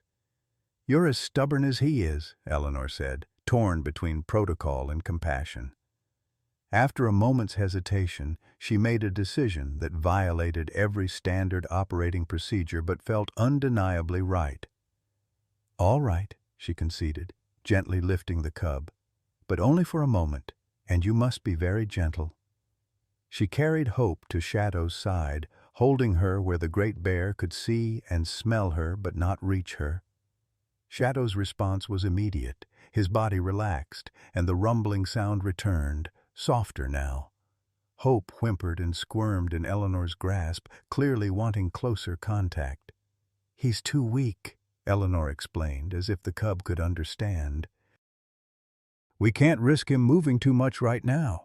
As if in direct challenge to her words, Shadow's massive paw moved with deliberate control, lifting just enough to create a space beside his chest. His eyes moved from the cub to that space and back again, the invitation unmistakable. Every scientific principle and safety protocol argued against what Eleanor was considering. And yet, everything she had observed about Shadow and these cubs suggested that their connection transcended normal bear behavior. Perhaps, she reasoned, that connection could aid in his recovery rather than hinder it. "This is against my better judgment," she told Shadow sternly. "But you seem determined to do things your own way." With careful movements, she placed Hope in the space Shadow had created. The cub immediately nestled against him, her small body fitting perfectly against his massive form. Shadow's paw came to rest lightly across her, protective even in his weakened state. The effect was remarkable. Shadow's vital signs, which had been elevated with stress, began to normalize. His breathing deepened and steadied. The tension in his powerful muscles eased. Eleanor watched in fascination as bear and cub settled into a harmony that defied explanation. In her decades of wildlife medicine, she had learned to trust what she observed over what textbooks claimed was possible. And what she observed now was a healing connection between two creatures that should, by all natural law, have been adversaries. "Well," she said softly, "I suppose we're rewriting the textbooks today." She settled back into her chair, continuing her vigil with a new companion. Throughout the night, she observed the subtle interactions between Shadow and Hope, the way the cub would stir and Shadow would make that gentle rumbling sound, the way his massive body curved protectively around her tiny form. By dawn, Eleanor had made an unorthodox decision. Rather than separating them again, she had Diane bring Faith to the recovery room as well, creating a small padded space beside Shadow where both cubs could remain while he recovered. "This is highly irregular," Diane protested mildly, though her expression softened as she watched Shadow gently nose the smaller cub, checking her condition. "So is a male bear adopting orphaned cubs," Eleanor replied. "Sometimes we have to adapt our protocols to the reality in front of us." As the morning progressed, it became clear that Shadow's recovery would be neither simple nor quick. He remained weak, able to lift his head, but not yet strong enough to stand. The surgical site showed no signs of infection, but the trauma to his brain would take time to heal, if it healed at all. Richard returned mid-morning, without James this time. He stood at the observation window, studying the unlikely family with an expression that mingled scientific curiosity with something that might have been regret. "How is he?" he asked when Eleanor joined him. "Stable. The seizures appear to have stopped, which suggests removing the implant was the right call." She fixed him with a direct look. "No thanks to you." Richard accepted the rebuke with a slight nod. The implant was never designed to cause harm. It was a monitoring device, not a control mechanism. "It was an invasion," Eleanor countered, "performed without ethical oversight or consideration for the animal's welfare. For research that could help countless human patients," Richard insisted, the familiar justification sounding hollow even to his own ears. Eleanor gestured toward Shadow. Look at him, Richard. Really look. That's not just a research subject. That's a being with awareness, with connections, with a life you disrupted for your own purposes. Richard was silent for a long moment, watching as Shadow gently adjusted his position to better accommodate the cubs nestled against him. "The maternal instinct is powerful," he said finally. "We've seen female bears adopt orphaned cubs occasionally, but a male—" He shook his head. "It goes against everything we understand about their behavior." "Maybe our understanding is flawed," Eleanor suggested. "Or maybe Shadow is simply exceptional. Either way, he deserves better than what was done to him." Richard didn't argue. Instead, he produced a flash drive from his pocket and placed it on the ledge between them. "What's this?" Eleanor asked. "All of our data on Shadow, brain scans, behavioral observations, tracking information from the implant." Richard met her gaze. "You were right, Eleanor. What we did wasn't properly overseen or reviewed. I let my personal motivations overrule ethical considerations." Eleanor regarded him with surprise and suspicion. "Why give me this now?" Richard looked back through the glass at Shadow. "Because James asked me to. He said Shadow deserves a chance to be just a bear again." A faint smile touched his lips. "My son often sees clearly what I miss in my determination."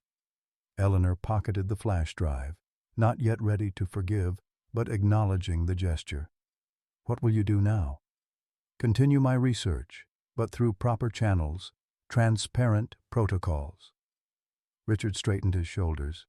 The implant technology, refined and properly tested, could still help patients like James, but we'll do it right this time. After he left, Eleanor returned to Shadow's side. The great bear was awake, his dark eyes following her movements with that uncanny intelligence. "Well, old fellow," she said softly, checking his IV line, "you've certainly turned our understanding upside down, haven't you?" Shadow made that rumbling sound again, his massive paw still gently curved around the sleeping cubs. Eleanor found herself wondering about his life before all this, before hunters killed his mate, before Richard's implant, before the cubs. Had he been just an ordinary bear then, driven by instinct and survival? Or had he always possessed this capacity for connection that transcended natural behaviors? She would never know, of course. Shadow's past was a closed book to her, except for the parts revealed by scars and medical data. But his future, if he survived, might be something she could help shape. As the day wore on, Shadow's condition remained stable but fragile. He ate a little, drank water when offered, and maintained his protective vigilance over the cubs. Eleanor caught brief periods of rest in the chair beside him, unwilling to leave his care to anyone else. By evening she was bone-tired, the adrenaline of the previous day's surgery giving way to the deep fatigue of her years. Mason found her dozing in the chair, her hand resting lightly on Shadow's enormous flank. "You need real rest," he said gently. "In a bed, with pillows." Eleanor blinked awake, automatically checking Shadow's monitors before responding. "I'm fine right here." Mason shook his head, smiling slightly. "Stubborn as always. At least let me bring you a cot, and some actual food." She conceded to these reasonable requests, and soon Mason had transformed a corner of the recovery room into a makeshift sleeping area. He returned with a container of homemade stew, his late mother's recipe, he explained, that smelled better than anything Eleanor could remember. "You should go home yourself," she told him as she ate. "You've been here almost as long as I have." Mason settled into a chair across from her. "Thought I'd stay a while longer. Keep you company." His gaze moved to Shadow. "Besides, I feel somewhat responsible. It was my father's hunting party that started all this." "You aren't responsible for your father's actions," Eleanor said firmly. "No, but I followed in his footsteps without questioning enough." Mason's expression was thoughtful. Working as a ranger, I always told myself I was different from him. Better, somehow. But I never really confronted the family legacy until now. They sat in companionable silence, two people keeping watch over a creature that had inadvertently changed both their perspectives. Just before midnight, Shadow suffered another seizure, milder than the previous ones but still concerning. Eleanor administered medication through his IV, her experienced hands steady despite her exhaustion. The cubs became agitated, especially Hope, who pawed anxiously at Shadow's massive form. When the seizure passed, Shadow lay exhausted, his breathing labored. Eleanor checked his vital signs with growing concern. "Come on, old fellow," she murmured. "You've made it this far. Don't give up now." But as the night deepened, Shadow's condition deteriorated. His temperature rose, his breathing became more labored, and his once alert eyes grew dull with pain. Eleanor adjusted medications, applied cooling compresses, and utilized every technique her decades of experience offered. Nothing seemed to help. By 3 a.m., it was clear they were losing him. "His body is shutting down," Eleanor explained quietly to Mason, her voice steady despite the emotion she felt. The trauma of the surgery, combined with his previous injuries and the implant damage, it's too much. Mason nodded, his own face grave. "Should we move the cubs?" Eleanor looked at the bear cubs nestled against Shadow's massive form. The larger one, Hope, was awake, making small, distressed sounds and repeatedly nosing at Shadow's face as if trying to rouse him. The smaller one, Faith, remained curled against his chest, her tiny body rising and falling with each breath. "No," she decided. "Let them stay with him. They know what's happening in their way." They maintained their vigil as Shadow's breathing grew more labored. The monitors showed his heartbeat weakening, his body temperature dropping despite their interventions. "I'm sorry," Eleanor whispered, her hand resting on his massive head. "I'm so sorry we couldn't save you." Shadow's eyes opened briefly, finding hers with that same intelligence that had struck her from the beginning. For a moment, something passed between them, an understanding, perhaps, or simply a recognition of another being at the end of a difficult journey. Then his massive head turned slightly toward the cubs. Hope pressed closer, making that distressed sound again. Shadow made a final, weak, rumbling response, his enormous paw still curled protectively around them. And then, with a long, shuddering breath, the great bear was still. The monitors flatlined, their alarms silenced quickly by Mason's hand. Eleanor stood motionless, her palm still resting on Shadow's cooling fur, feeling the weight of failure despite the knowledge that they had done everything possible. "He was extraordinary," Mason said softly after a long silence. Eleanor nodded, unable to speak past the tightness in her throat. In her long career, she had lost many patients, but few had affected her as deeply as this magnificent, mysterious bear who had defied natural instincts to protect the vulnerable. The cubs sensed the change immediately. Hope became increasingly agitated, pawing at Shadow and making urgent vocalizations. Faith, weaker but equally aware, pressed closer to his now still chest, as if seeking the warmth and security that were fading. "We should move them now," Mason suggested gently. "This isn't good for them." Eleanor knew he was right, but the scene before her was so poignant. The massive, powerful predator who had used his final strength to protect these tiny orphans, that she hesitated to disrupt it. "Just a few more minutes," she said. "Let them say goodbye in their way." As dawn approached, casting long shadows through the recovery room windows, Eleanor finally gathered the courage to separate the cubs from Shadow's body. It was one of the hardest things she had ever done, both physically and emotionally. Hope fought the separation, struggling in Eleanor's grasp and crying out with a sound that seemed too full of grief for such a young creature. "I know. Eleanor murmured, holding the cub securely despite her struggles. I know you don't understand. I'm sorry. Faith was easier to move, her smaller body limp with exhaustion and her own grief.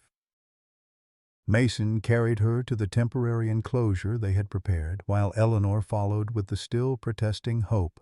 As she placed the cubs in their new space, Eleanor felt the full weight of responsibility settle on her shoulders. Shadow was gone, but his legacy remained in these two orphans who had somehow awakened in him an instinct to protect rather than harm. I promised him we'd look after you, she told them quietly, and we will. Outside, the first light of dawn broke over Pinewood Valley, indifferent to the small tragedy that had unfolded through the night. A magnificent creature was gone, his story cut short by human interference and ambition. But perhaps, Eleanor thought as she watched the cubs huddle together in their enclosure, something of his extraordinary spirit would live on in the lives he had saved.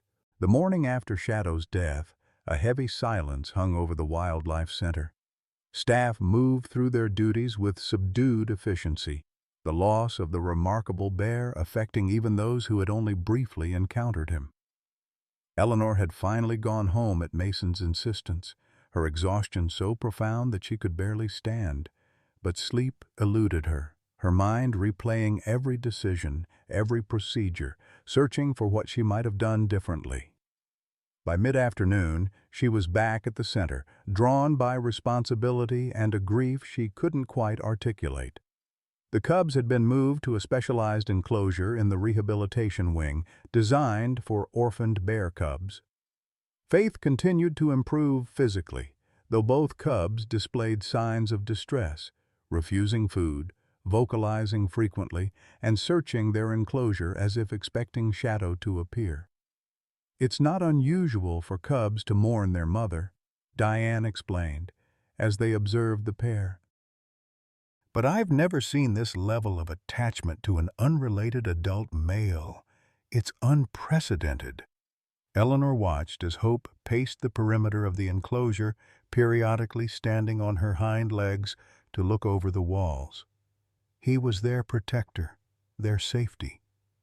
She sighed heavily. Now we have to be. In her office, Eleanor finally examined the flash drive Richard had given her. It contained thousands of files, brain scans, behavioral notes, tracking data, documenting Shadow's time at the research compound. She found herself both repelled and fascinated by the meticulous records, which painted a picture of a bear with extraordinary cognitive abilities. One video file caught her attention, labeled simply Cognitive Test 27. It showed Shadow in a large naturalistic enclosure at Blackwood's facility. Researchers had created a complex puzzle, a series of interconnected boxes containing food that could only be accessed by manipulating various mechanisms in a specific sequence.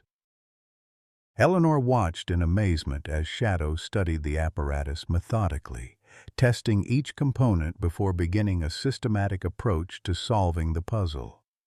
His movements were deliberate, his problem-solving clearly beyond instinctual behavior. When he finally accessed the food reward, he exhibited none of the excitement typical of animals in training scenarios. Instead, he sat back and observed the now empty apparatus as if analyzing how it had worked. "Remarkable," she murmured to herself. A soft knock at her door interrupted her viewing. Mason stood there, his expression somber. "We need to talk about arrangements," he said. "For Shadow." In normal circumstances, a deceased bear would be disposed of according to standard protocols, either incinerated or occasionally preserved for educational purposes. But Eleanor had already decided that Shadow deserved better. "I want to bury him," she said firmly. "Properly." In the eastern meadow near where he was found. Mason nodded, unsurprised. "I thought you might. I've already spoken with the State Wildlife Division. Given the unusual circumstances, they've granted permission for a special dispensation." Eleanor felt a rush of gratitude for his foresight. Thank you. There's something else. Mason hesitated. Richard Blackwood is requesting the return of the neural implant for his research. And, he paused, he's offering to fund a permanent sanctuary for the cubs as a condition of our cooperation. Eleanor's first instinct was to refuse outright. The implant represented a violation of Shadow's autonomy, a physical manifestation of Richard's ethical failures. But the offer of a sanctuary for the cubs gave her pause. What kind of sanctuary? A protected, natural environment, fully funded. The cubs would have a permanent, safe home where they could grow up without human interference. Eleanor considered this, weighing justice against pragmatism. And the alternative? Mason's expression was grim. Standard protocol would be rehabilitation and release. But given their unusual circumstances and attachment behaviors, they might not be deemed suitable candidates. In that case, they'd likely be placed in a zoo or wildlife park. The choice, when framed this way, seemed clear. Tell Richard he can have the implant if he signs legally binding documents establishing the sanctuary. And I want full oversight of the facility design and operations. Mason nodded, relieved. I'll draw up the terms. Later that afternoon, Eleanor received another unexpected visitor. A woman in her early 40s stood hesitantly in the center's reception area, her professional attire and city haircut marking her as an outsider in the rural community. When she saw Eleanor, a complex expression crossed her face, recognition mingled with uncertainty. "Mom?" Eleanor froze, momentarily unable to process the sight of her daughter standing before her. Sarah Carson, now Sarah Mitchell, though Eleanor still thought of her by her maiden name, hadn't spoken to her mother in nearly 15 years, their relationship fractured by Eleanor's career choices and Sarah's resentment of a childhood that often took second place to injured wildlife. "Sarah," Eleanor finally managed. "What are you doing here?" Sarah shifted uncomfortably. "I saw the news coverage about the bear and the cubs. They mentioned you were the veterinarian in charge." She hesitated. "I thought I should come." Eleanor nodded, struggling to find words that wouldn't immediately reignite old conflicts. "I appreciate that," she said finally. It's been a difficult case. An awkward silence stretched between them, 15 years of unspoken words creating a chasm neither knew how to bridge. "Would you like some coffee?" Eleanor offered. "The center's brew is terrible, but there's a decent cafe in town." Sarah smiled faintly. "Some things never change. You always hated the coffee here." They drove separately to Pinewood Cafe, a small establishment that had served the community for generations.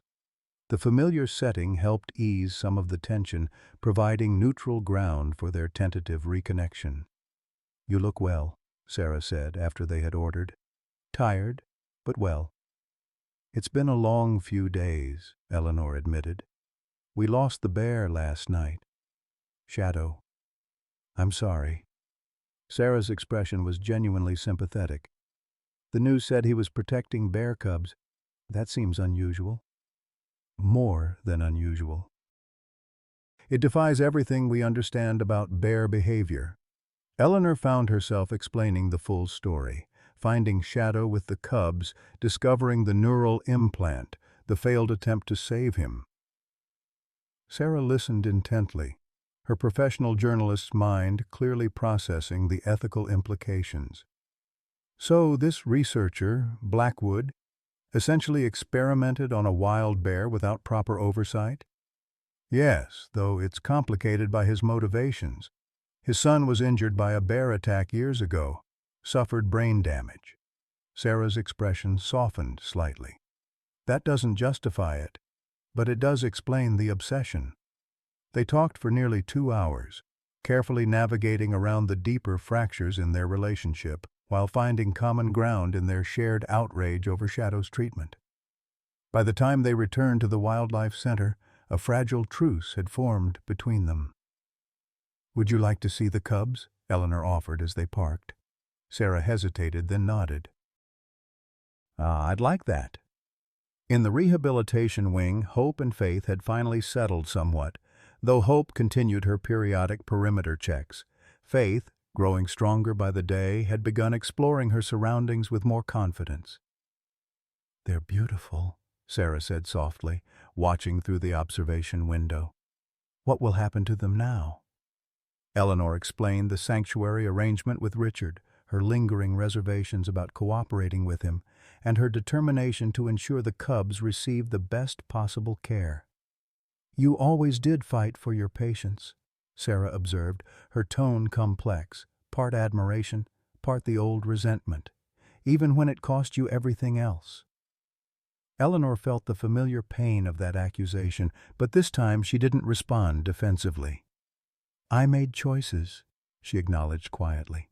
"Not always the right ones for everyone involved." Sarah studied her mother's face, seeing perhaps for the first time the weight of those choices. "The news piece called you the leading wildlife veterinary surgeon in the Northwest, said you've saved hundreds of animals that would have been euthanized elsewhere." "The news exaggerates," Eleanor demurred. "Does it?" Sarah turned back to the cubs. "Those little ones are alive because of you, because you've dedicated your life to this work." Before Eleanor could respond, Mason appeared in the doorway, his expression suggesting urgent news. "Sorry to interrupt," he said, "but I've just received a call from the state forensics lab. They've completed the examination of the implant."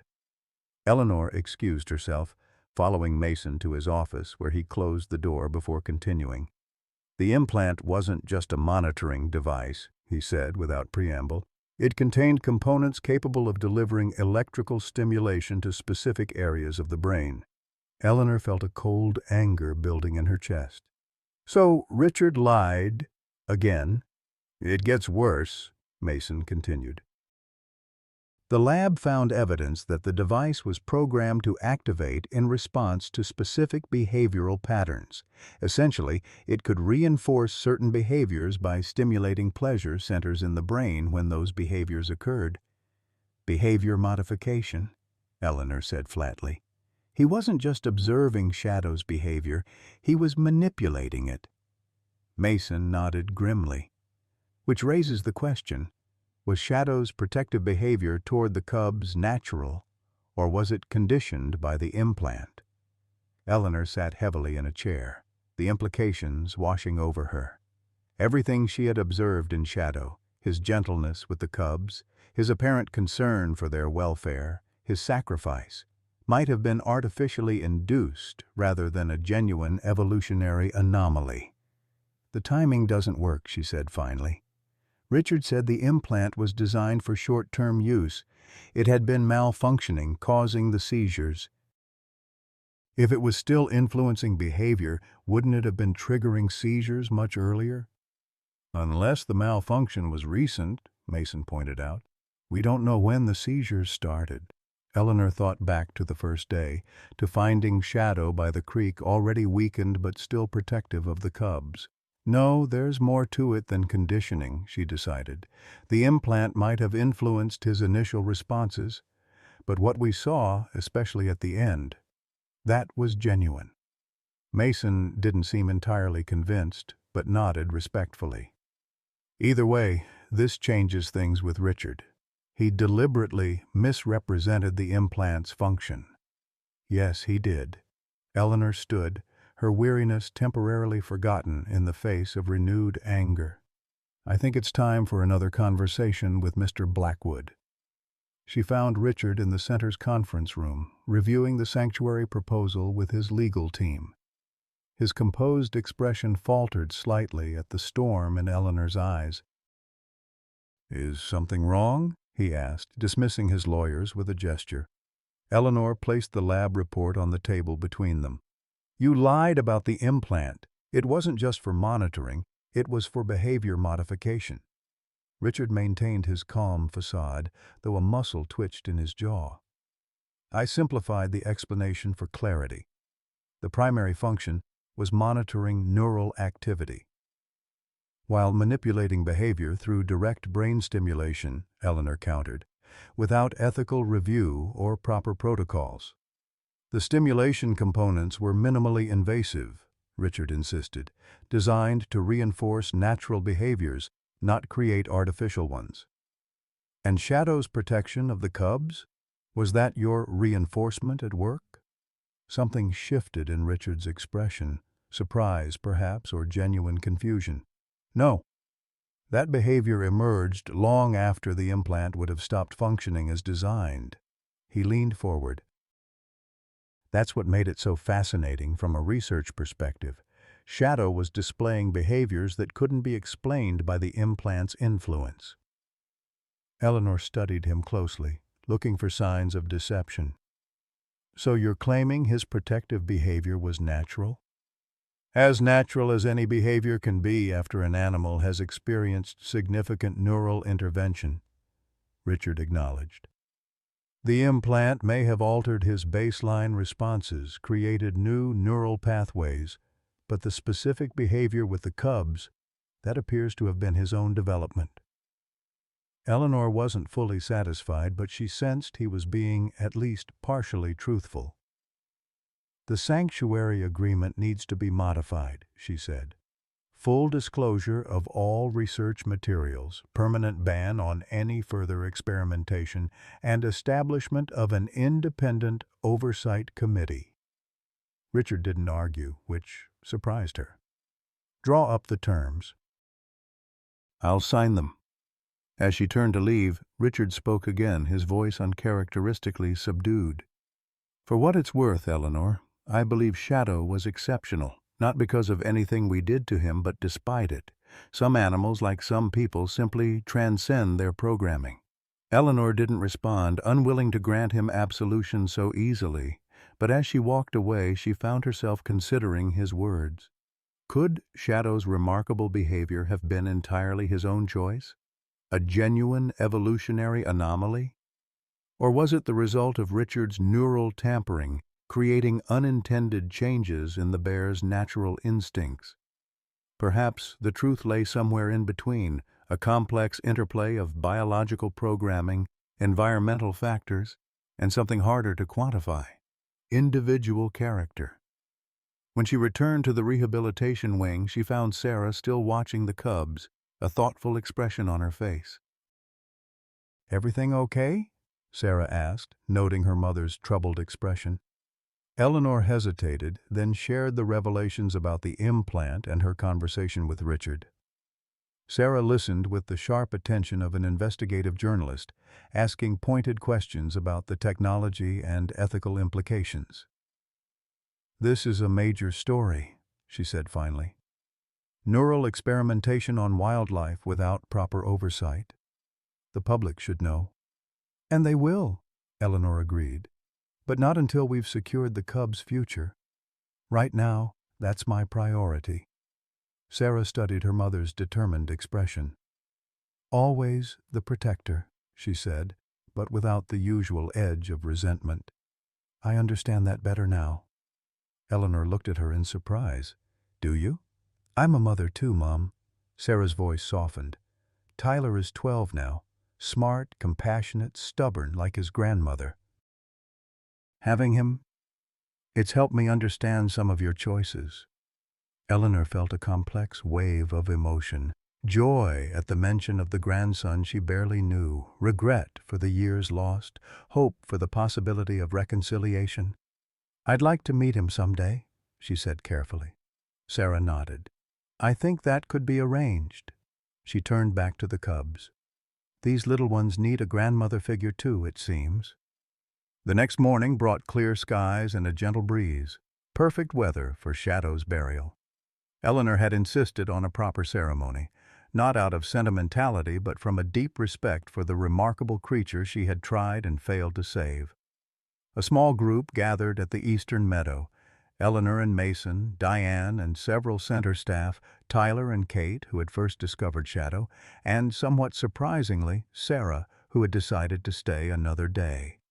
Richard arrived with James, both dressed formally, as if attending a human funeral. Richard kept a respectful distance, seeming to understand that his presence might not be welcomed by all, but James approached Eleanor directly.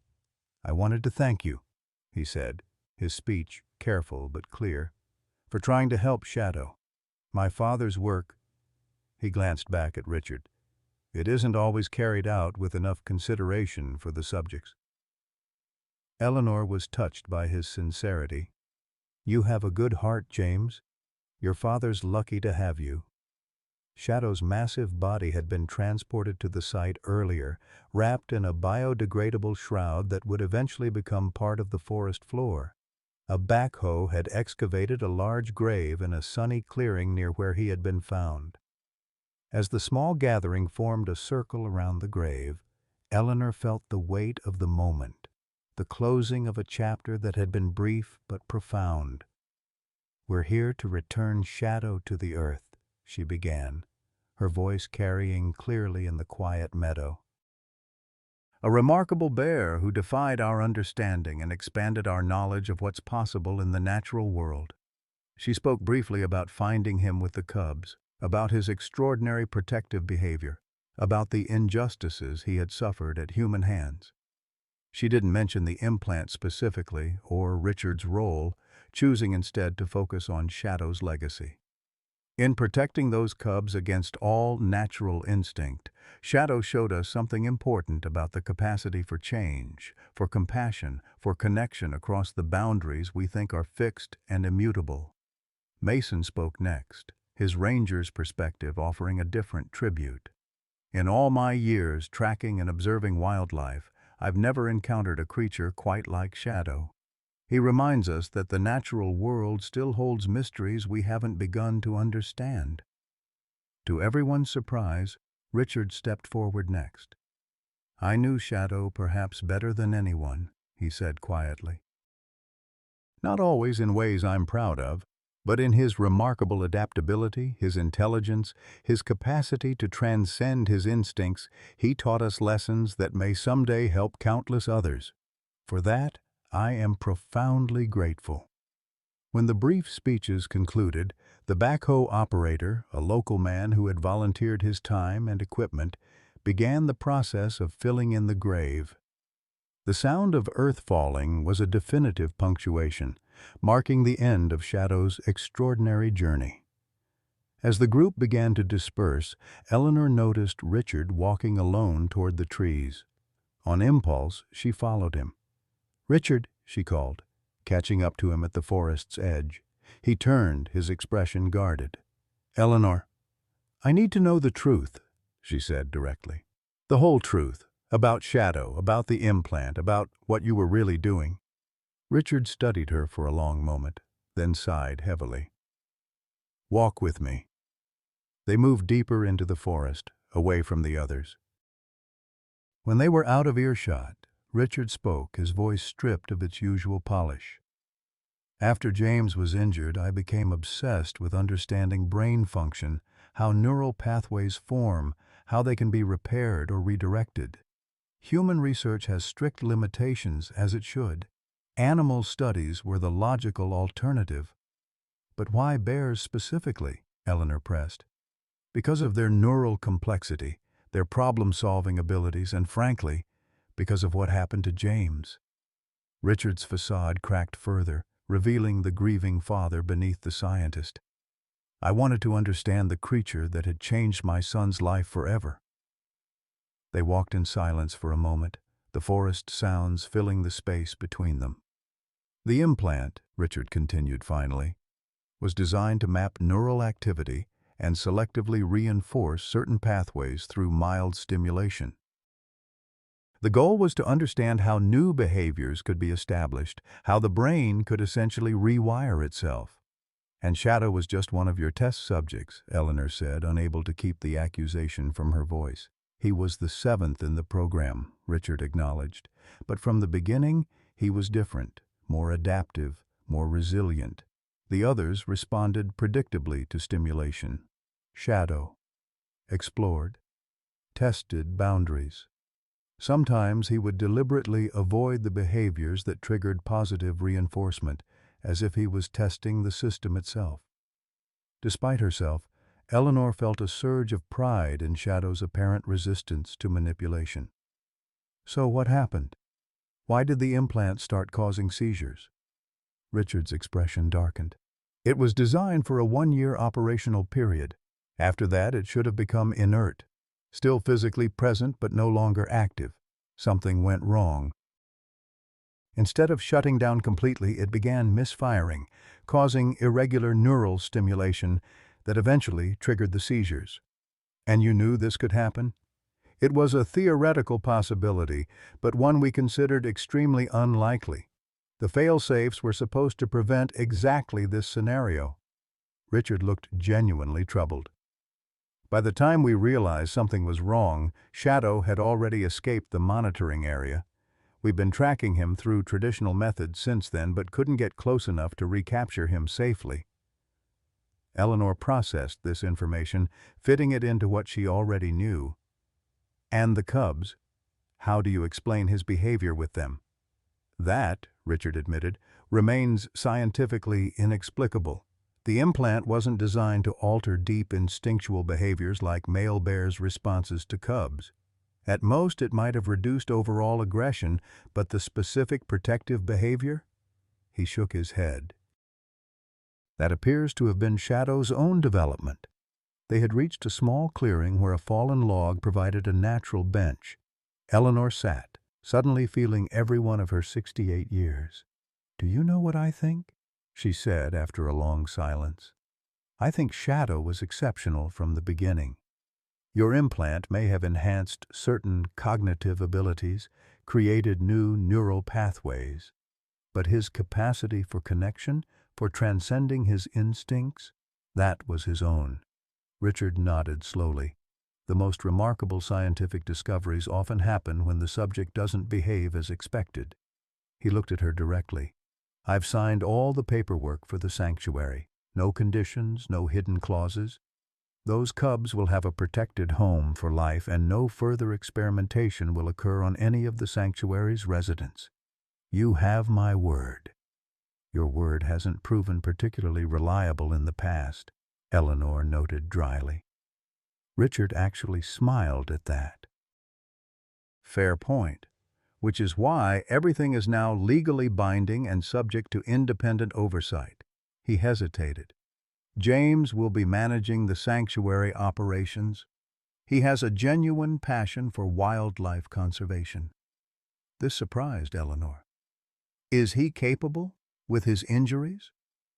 "More than capable," Richard said, a father's pride evident in his voice. "His physical limitations don't affect his intellect or his dedication, and it gives him purpose, something meaningful that's his own, not an extension of my work." Eleanor could appreciate that motivation. Her own career had been built on finding purpose in healing creatures others might have dismissed as unimportant. "I'll hold you to every word of that agreement," she warned. "I would expect nothing less." Richard stood, brushing forest debris from his expensive trousers. "For what it's worth, Eleanor, I am sorry about Shadow, not just for the research aspects that went wrong, but he was a remarkable animal. I grew to respect him during his time at the facility. His loss is significant." Eleanor nodded, accepting this partial apology for what it was. As Richard turned to leave, she called after him one more time. "The cubs," she said. "I want to be involved in their care and development. Regular visits, input on their management plan." Richard nodded without hesitation. "James would welcome your expertise, as would I." After he disappeared among the trees, Eleanor remained on the log, processing all she had learned. The full truth about Shadow might never be known. How much of his extraordinary behavior was innate? How much influenced by Richard's implant? How much a response to trauma and loss? Perhaps it was a combination that could never be fully untangled. What mattered now was honoring his legacy by ensuring the cubs he had protected would thrive. And perhaps, Eleanor thought as she finally rose to return to the burial site, in saving those cubs, Shadow had also created an unexpected bridge between a mother and daughter long estranged, between a father and son finding new connection, between humans and the wild creatures whose lives intersected with their own. Some mysteries, she decided, didn't need to be solved to be meaningful. Sometimes, witnessing the mystery itself was enough. 6 months passed, bringing winter snow to Pinewood Valley and transforming the landscape into a pristine wonderland of white. The Shadow Wildlife Sanctuary had taken shape with remarkable speed, funded by Richard Blackwood's considerable resources and guided by Eleanor's expertise. Situated on 500 acres of protected land adjacent to the national forest, the sanctuary featured natural enclosures designed to mimic the bear's native habitat while providing necessary safety and monitoring. Hope and faith had thrived beyond anyone's expectations. The smaller cub, once so fragile that Eleanor had doubted her survival, had grown into a spirited young bear with a distinctive white patch on her chest. Hope, always the more adventurous of the pair, had nearly doubled in size and displayed remarkable problem-solving abilities that sometimes left her caretakers scrambling to create new enrichment challenges. Eleanor visited twice weekly, her aging Jeep making the familiar journey along the sanctuary's private road, regardless of weather. At 68, she found the winter driving increasingly challenging, but nothing would keep her from monitoring the cubs' development. They were Shadow's legacy, and she had appointed herself their guardian. On this particular December morning, she arrived to find James Blackwood already at the observation platform, his wheelchair positioned for the best view of the cubs' main enclosure. He greeted her with the warm smile that had become familiar over the months of collaboration. "They've been especially active today," he reported, his speech careful but enthusiastic. Faith figured out the new puzzle feeder in under 10 minutes. Eleanor smiled, shedding her heavy coat in the heated observation building. "Faster than last time." She's getting more confident. Their unlikely partnership had developed into a genuine friendship built on shared passion for wildlife conservation. James's physical limitations from his childhood bear attack had done nothing to diminish his sharp mind or his dedication to the sanctuary's mission. If anything, Eleanor thought, his experience had given him unique insight into the relationship between humans and wild predators. "Dad's coming by later," James mentioned, adjusting his position slightly. "He's bringing some university researchers who are interested in our natural enrichment programs." Eleanor nodded, her relationship with Richard having evolved into a cautious, professional respect. He had kept every promise regarding the sanctuary, maintaining funding while allowing James and Eleanor complete operational control. His own research had shifted toward legitimate, ethically approved studies of animal cognition, with transparent protocols and proper oversight. "I'll be interested to hear their feedback," she said diplomatically. Through the large observation windows, they watched as Hope and Faith emerged from their winter den, drawn by the morning feeding. At nearly a year old, they were no longer the tiny, vulnerable cubs Eleanor had first cradled in her hands, but growing bears with distinct personalities and behaviors. They still maintained their unusually close bond, sleeping curled together and frequently engaging in play that echoed their early days with Shadow. "Sometimes I wonder if they remember him," James said, following Eleanor's gaze. "If they have some memory of being protected when they were so small." Eleanor had wondered the same thing. Animal memory remained a complex and often controversial subject in wildlife biology, but she had observed enough over her long career to believe that early experiences shaped behavior in ways science couldn't always explain. "I think they do," she said finally. "Not in the way we remember, perhaps, but in how they relate to each other, in their unusual level of cooperation, in their comfort with proximity." Shadow gave them something beyond physical protection. He modeled behavior that wasn't instinctual for his species. James nodded thoughtfully, creating new patterns that outlived him. They settled into companionable silence, observing the cubs as they investigated the puzzle feeders, specially designed containers that required manipulation to release food rewards. Faith, despite her smaller size, consistently demonstrated greater patience with complex problems, while Hope relied more on physical strength and persistence. "Mom's coming for Christmas," Eleanor said after a while, still slightly amazed at the words coming from her mouth. The fragile reconciliation with Sarah that had begun during the Shadow crisis had slowly strengthened over the months, carefully nurtured by both women. "She's bringing Tyler. He wants to see the bears." James smiled. "That's wonderful. We can arrange a special behind-the-scenes tour for them." "Tyler's been reading everything he can find about black bears," Eleanor said, unable to keep the grandmother's pride from her voice. "Sarah says he's considering wildlife biology for college." "Following in your footsteps," James observed. Eleanor shook her head, smiling. "That would be ironic considering how Sarah felt about my career choices. But he's got time to decide. He's only 12. The sound of an approaching vehicle drew their attention. Mason's Forest Service truck pulled up beside Eleanor's Jeep, and moments later the ranger joined them in the observation building, bringing a gust of cold air and the scent of pine. "Thought I'd find you here," he greeted Eleanor. "Hope and Faith putting on a good show today?" "Faith solved the new puzzle feeder in record time," James reported. "Hope tried to dismantle it completely when her turn came." Mason laughed. "Sounds about right. Brains and brawn, those two." Over the months, Mason had become a regular visitor to the sanctuary, his professional interest in wildlife management complemented by a personal investment in the cubs' welfare.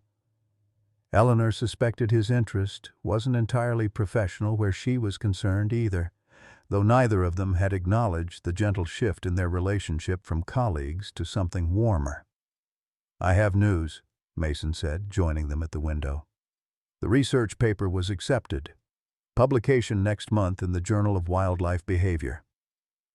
Eleanor felt a surge of satisfaction.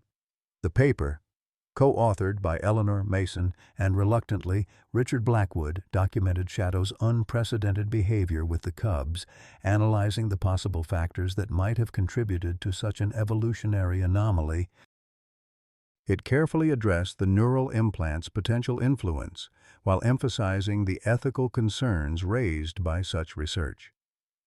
"That's excellent," James said. "It will bring important attention to the sanctuary's work and to the ethical questions surrounding wildlife research," Eleanor added. The paper didn't shy away from criticizing the methods that had been used on Shadow, though names had been changed to protect the sanctuary's funding relationship with Richard. Mason nodded in agreement. The review committee was particularly interested in the long-term observations of the cubs. Their continued bonding behaviors and cooperative strategies aren't typical for young bears their age. Through the window, they watched as Hope and Faith demonstrated exactly this phenomenon, working together to roll a large enrichment ball filled with treats across their enclosure, coordinating their efforts with subtle vocalizations and body language. "Shadow's legacy," Eleanor said softly. Later that afternoon, as promised, Richard arrived with 3 researchers from the State University's Animal Behavior Department. Eleanor observed the formal tour from a slight distance, noting Richard's careful adherence to the sanctuary's established narrative. He made no attempt to minimize the ethical concerns raised by the original research, instead positioning the sanctuary as a form of restitution and a model for ethical wildlife management. When the official tour concluded, Richard sought Eleanor out as the researchers continued their conversation with James. "The sanctuary's gaining quite a reputation in conservation circles," he commented, joining her at the observation platform where Hope and Faith were now napping in a patch of winter sunlight. James is doing remarkable work. He is, Eleanor agreed. You should be proud of him. A complex expression crossed Richard's face. Pride mingled with regret. I've spent too many years focused on fixing him, on seeing him as a problem to be solved. The sanctuary has helped me see him more clearly, as he actually is, not as I thought he should be. Eleanor studied the man beside her, noting the subtle changes in him over the past months. The driven researcher remained, but the sharp edges had softened somewhat. Like Shadow, perhaps Richard too had demonstrated the capacity to change established patterns. The cubs have been good medicine for a lot of us, she observed. Richard nodded, his gaze fixed on the sleeping bears. Have you ever wondered, he asked after a moment, what might have happened if we hadn't found Shadow when we did? If he had managed to protect those cubs on his own without human intervention? Eleanor had considered this question many times. I think he would have done everything in his power to keep them safe. Whether that would have been enough, she shook her head. Nature can be unforgiving, especially to anomalies. Like a male bear protecting cubs instead of killing them, Richard mused. Exactly. Evolution doesn't always reward compassion in the short term. Eleanor watched as Faith shifted in her sleep, nestling closer to her larger companion. But perhaps in the long term, the capacity for connection, for transcending basic instincts, perhaps that's its own evolutionary advantage. They stood in thoughtful silence until the researchers approached, eager to discuss their observations with the sanctuary's consulting veterinarian. Eleanor answered their questions with the patience of a lifelong educator, emphasizing both the scientific significance of the cubs' development and the ethical responsibility of those who studied wildlife. As the winter afternoon faded toward evening, the visitors departed, leaving Eleanor alone at the observation platform. She had told Mason and James she would lock up, wanting a few quiet moments with the cubs before heading home. In the enclosure, Hope and Faith had awakened from their nap and were engaged in their evening exploration, a familiar routine of checking territory boundaries, investigating any new scents, and playfully wrestling in the fresh snow. Their movements held the promise of the powerful adult bears they would become, though vestiges of cubhood still showed in their occasional clumsiness and exuberant play. Eleanor watched them with a mixture of professional satisfaction and something deeper, more personal. In her long career, she had treated countless animals, saved many lives, and documented numerous scientific observations. But Shadow and his cubs had affected her differently, challenging her understanding not just of bear behavior, but of the capacity for connection that transcended species and circumstance. The sanctuary door opened behind her, bringing a gust of cold air. Eleanor turned, expecting Mason or perhaps James returning for something forgotten. Instead, she found herself facing her daughter and grandson. "Sarah! Tyler! I thought you weren't coming until next week." Sarah smiled, unwinding her scarf. "We decided to come early. Someone couldn't wait to see the bears." She ruffled her son's dark hair affectionately. Tyler, a lanky boy with serious eyes and his grandmother's determined chin, approached the observation window with reverence. "Are those them? Hope and Faith?" "That's them," Eleanor confirmed, a wave of emotion catching her by surprise as she watched her grandson encounter this piece of her world for the first time. The smaller one with the white chest patch is Faith. The larger one is Hope. Tyler pressed closer to the glass, his breath fogging the window. "And they were rescued by a male bear? Even though male bears usually kill cubs?" "That's right," Eleanor said, moving to stand beside him. "A very special bear named Shadow." "Why did he do it?" Tyler asked, his young face serious with the fundamental question that had driven all their research. Why was he different? Eleanor considered how to answer, aware of Sarah watching them both with an expression that mingled pride and something like wonder, perhaps at seeing her mother in this new role of grandmother. expert, storyteller. We don't know for certain, Eleanor said finally. Shadow had experienced some things that might have changed how his brain worked. He'd lost his mate to hunters. He'd been through difficulties we can't fully understand. Tyler nodded solemnly. So he was sad, and that made him different? Perhaps, Eleanor allowed. Or perhaps he was always different, in ways we couldn't see until circumstances revealed his true nature. She placed a gentle hand on her grandson's shoulder. Sometimes, Tyler, the most remarkable thing about living creatures isn't how they follow the rules we think we understand. It's how they surprise us by breaking those rules in ways that expand our understanding. Tyler considered this, his young mind grappling with philosophical concepts beyond his years. I wish I could have met him. So do I, Eleanor said softly. But in a way, you're meeting him now, through hope and faith. They carry something of him with them, in how they behave, in their unusual bond, in the very fact that they survived when they shouldn't have. As if aware they were being discussed, the cubs paused in their play, turning toward the observation window. Hope approached curiously, rising on her hind legs to peer at the humans watching them. For a moment she held Eleanor's gaze with an intelligence that echoed Shadow's, then dropped back to all fours and returned to her sister. Wow, Tyler breathed. She looked right at us. She did, Eleanor agreed, feeling that familiar connection across the species barrier, the recognition of another conscious being, different yet aware in its own way. Sarah joined them at the window, standing closer to Eleanor than she had in years. You've built something special here, Mom. We all have, Eleanor corrected gently. Richard with his resources, James with his dedication, Mason with his expertise. She paused, looking at her daughter. And you, with your willingness to bring Tyler into this part of my life. Sarah's expression softened. I think I finally understand what drew you to this work all those years. Seeing these bears, hearing their story. It's something beyond ordinary experience, isn't it? Eleanor nodded, grateful for this moment of connection with her daughter that had eluded them for so long.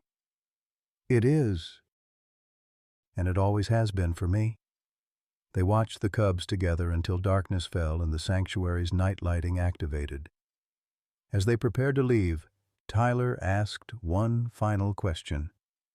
Grandma, do you think other bears could learn to be like Shadow? To protect cubs instead of hurting them? Eleanor considered this carefully. I think all living creatures have greater capacity for change than we often recognize. Shadow showed us that even the most basic instincts can sometimes be transcended by something more powerful. Like what? Tyler pressed. Eleanor smiled, finding in her grandson's curiosity echoes of her own lifelong quest for understanding. Connection, compassion, the recognition of another being's vulnerability, and the choice to protect rather than harm. She zipped up her heavy coat against the winter chill. Those qualities aren't unique to humans, Tyler. Shadow taught us that. As they drove away from the sanctuary, Eleanor glanced in her rearview mirror at the buildings fading into the snowy darkness. 6 months ago she had failed to save one remarkable bear despite all her knowledge and skill. Yet from that failure had come unexpected gifts. The sanctuary itself, the cubs' continued development, the tentative healing of her relationship with Sarah, and this new connection with her grandson.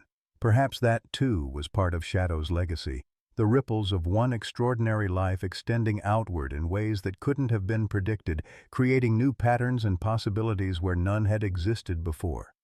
At her age, Eleanor had thought her life's work was largely complete, her contributions to wildlife medicine documented in research papers and carried forward by younger veterinarians she had trained.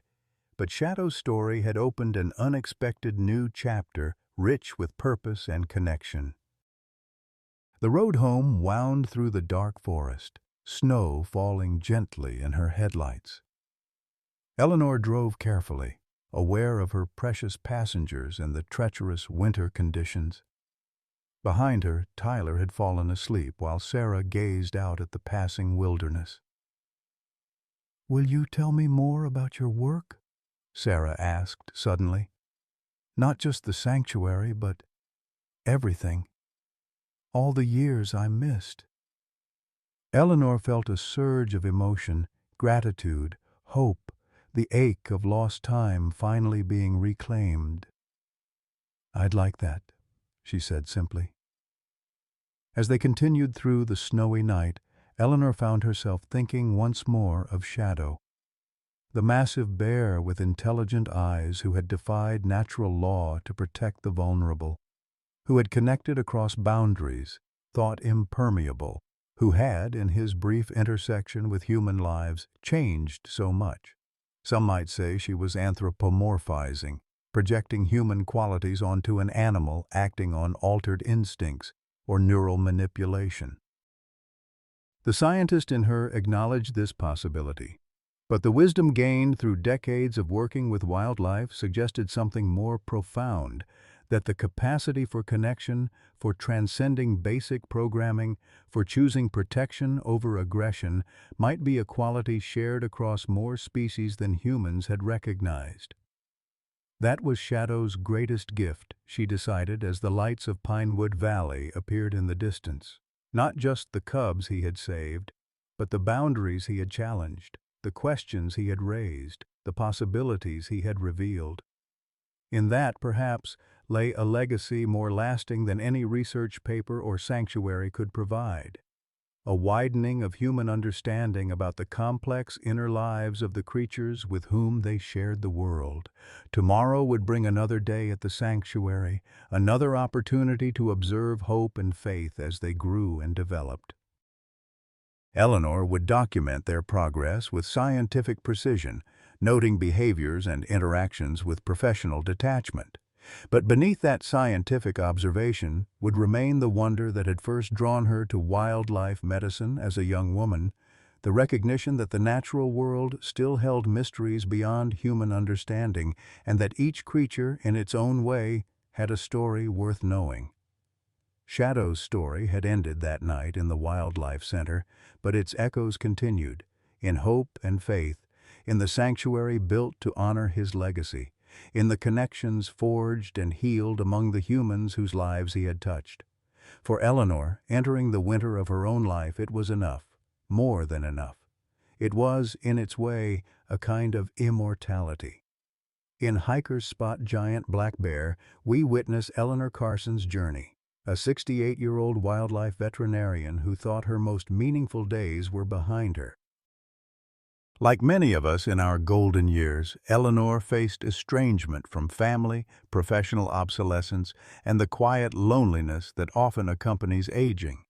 Yet, through Shadow's remarkable story, she discovers that life's most profound chapters can begin at any age. The sanctuary becomes her legacy, her relationship with her daughter heals, and she forms a connection with a grandson she barely knew. Eleanor's story reminds us that it's never too late for reconciliation, for purpose, for wonder. The wisdom we've accumulated through decades isn't a burden, but a gift, one that younger generations need, even when they don't realize it. Just as Shadow defied natural instincts to protect rather than harm, we too can transcend the limitations others place on us as we age. What unexpected connection has brought new purpose to your life after 55? Has there been a shadow in your journey? Something that challenged what you thought was possible in your later years? Share your story of rediscovered purpose in the comments below.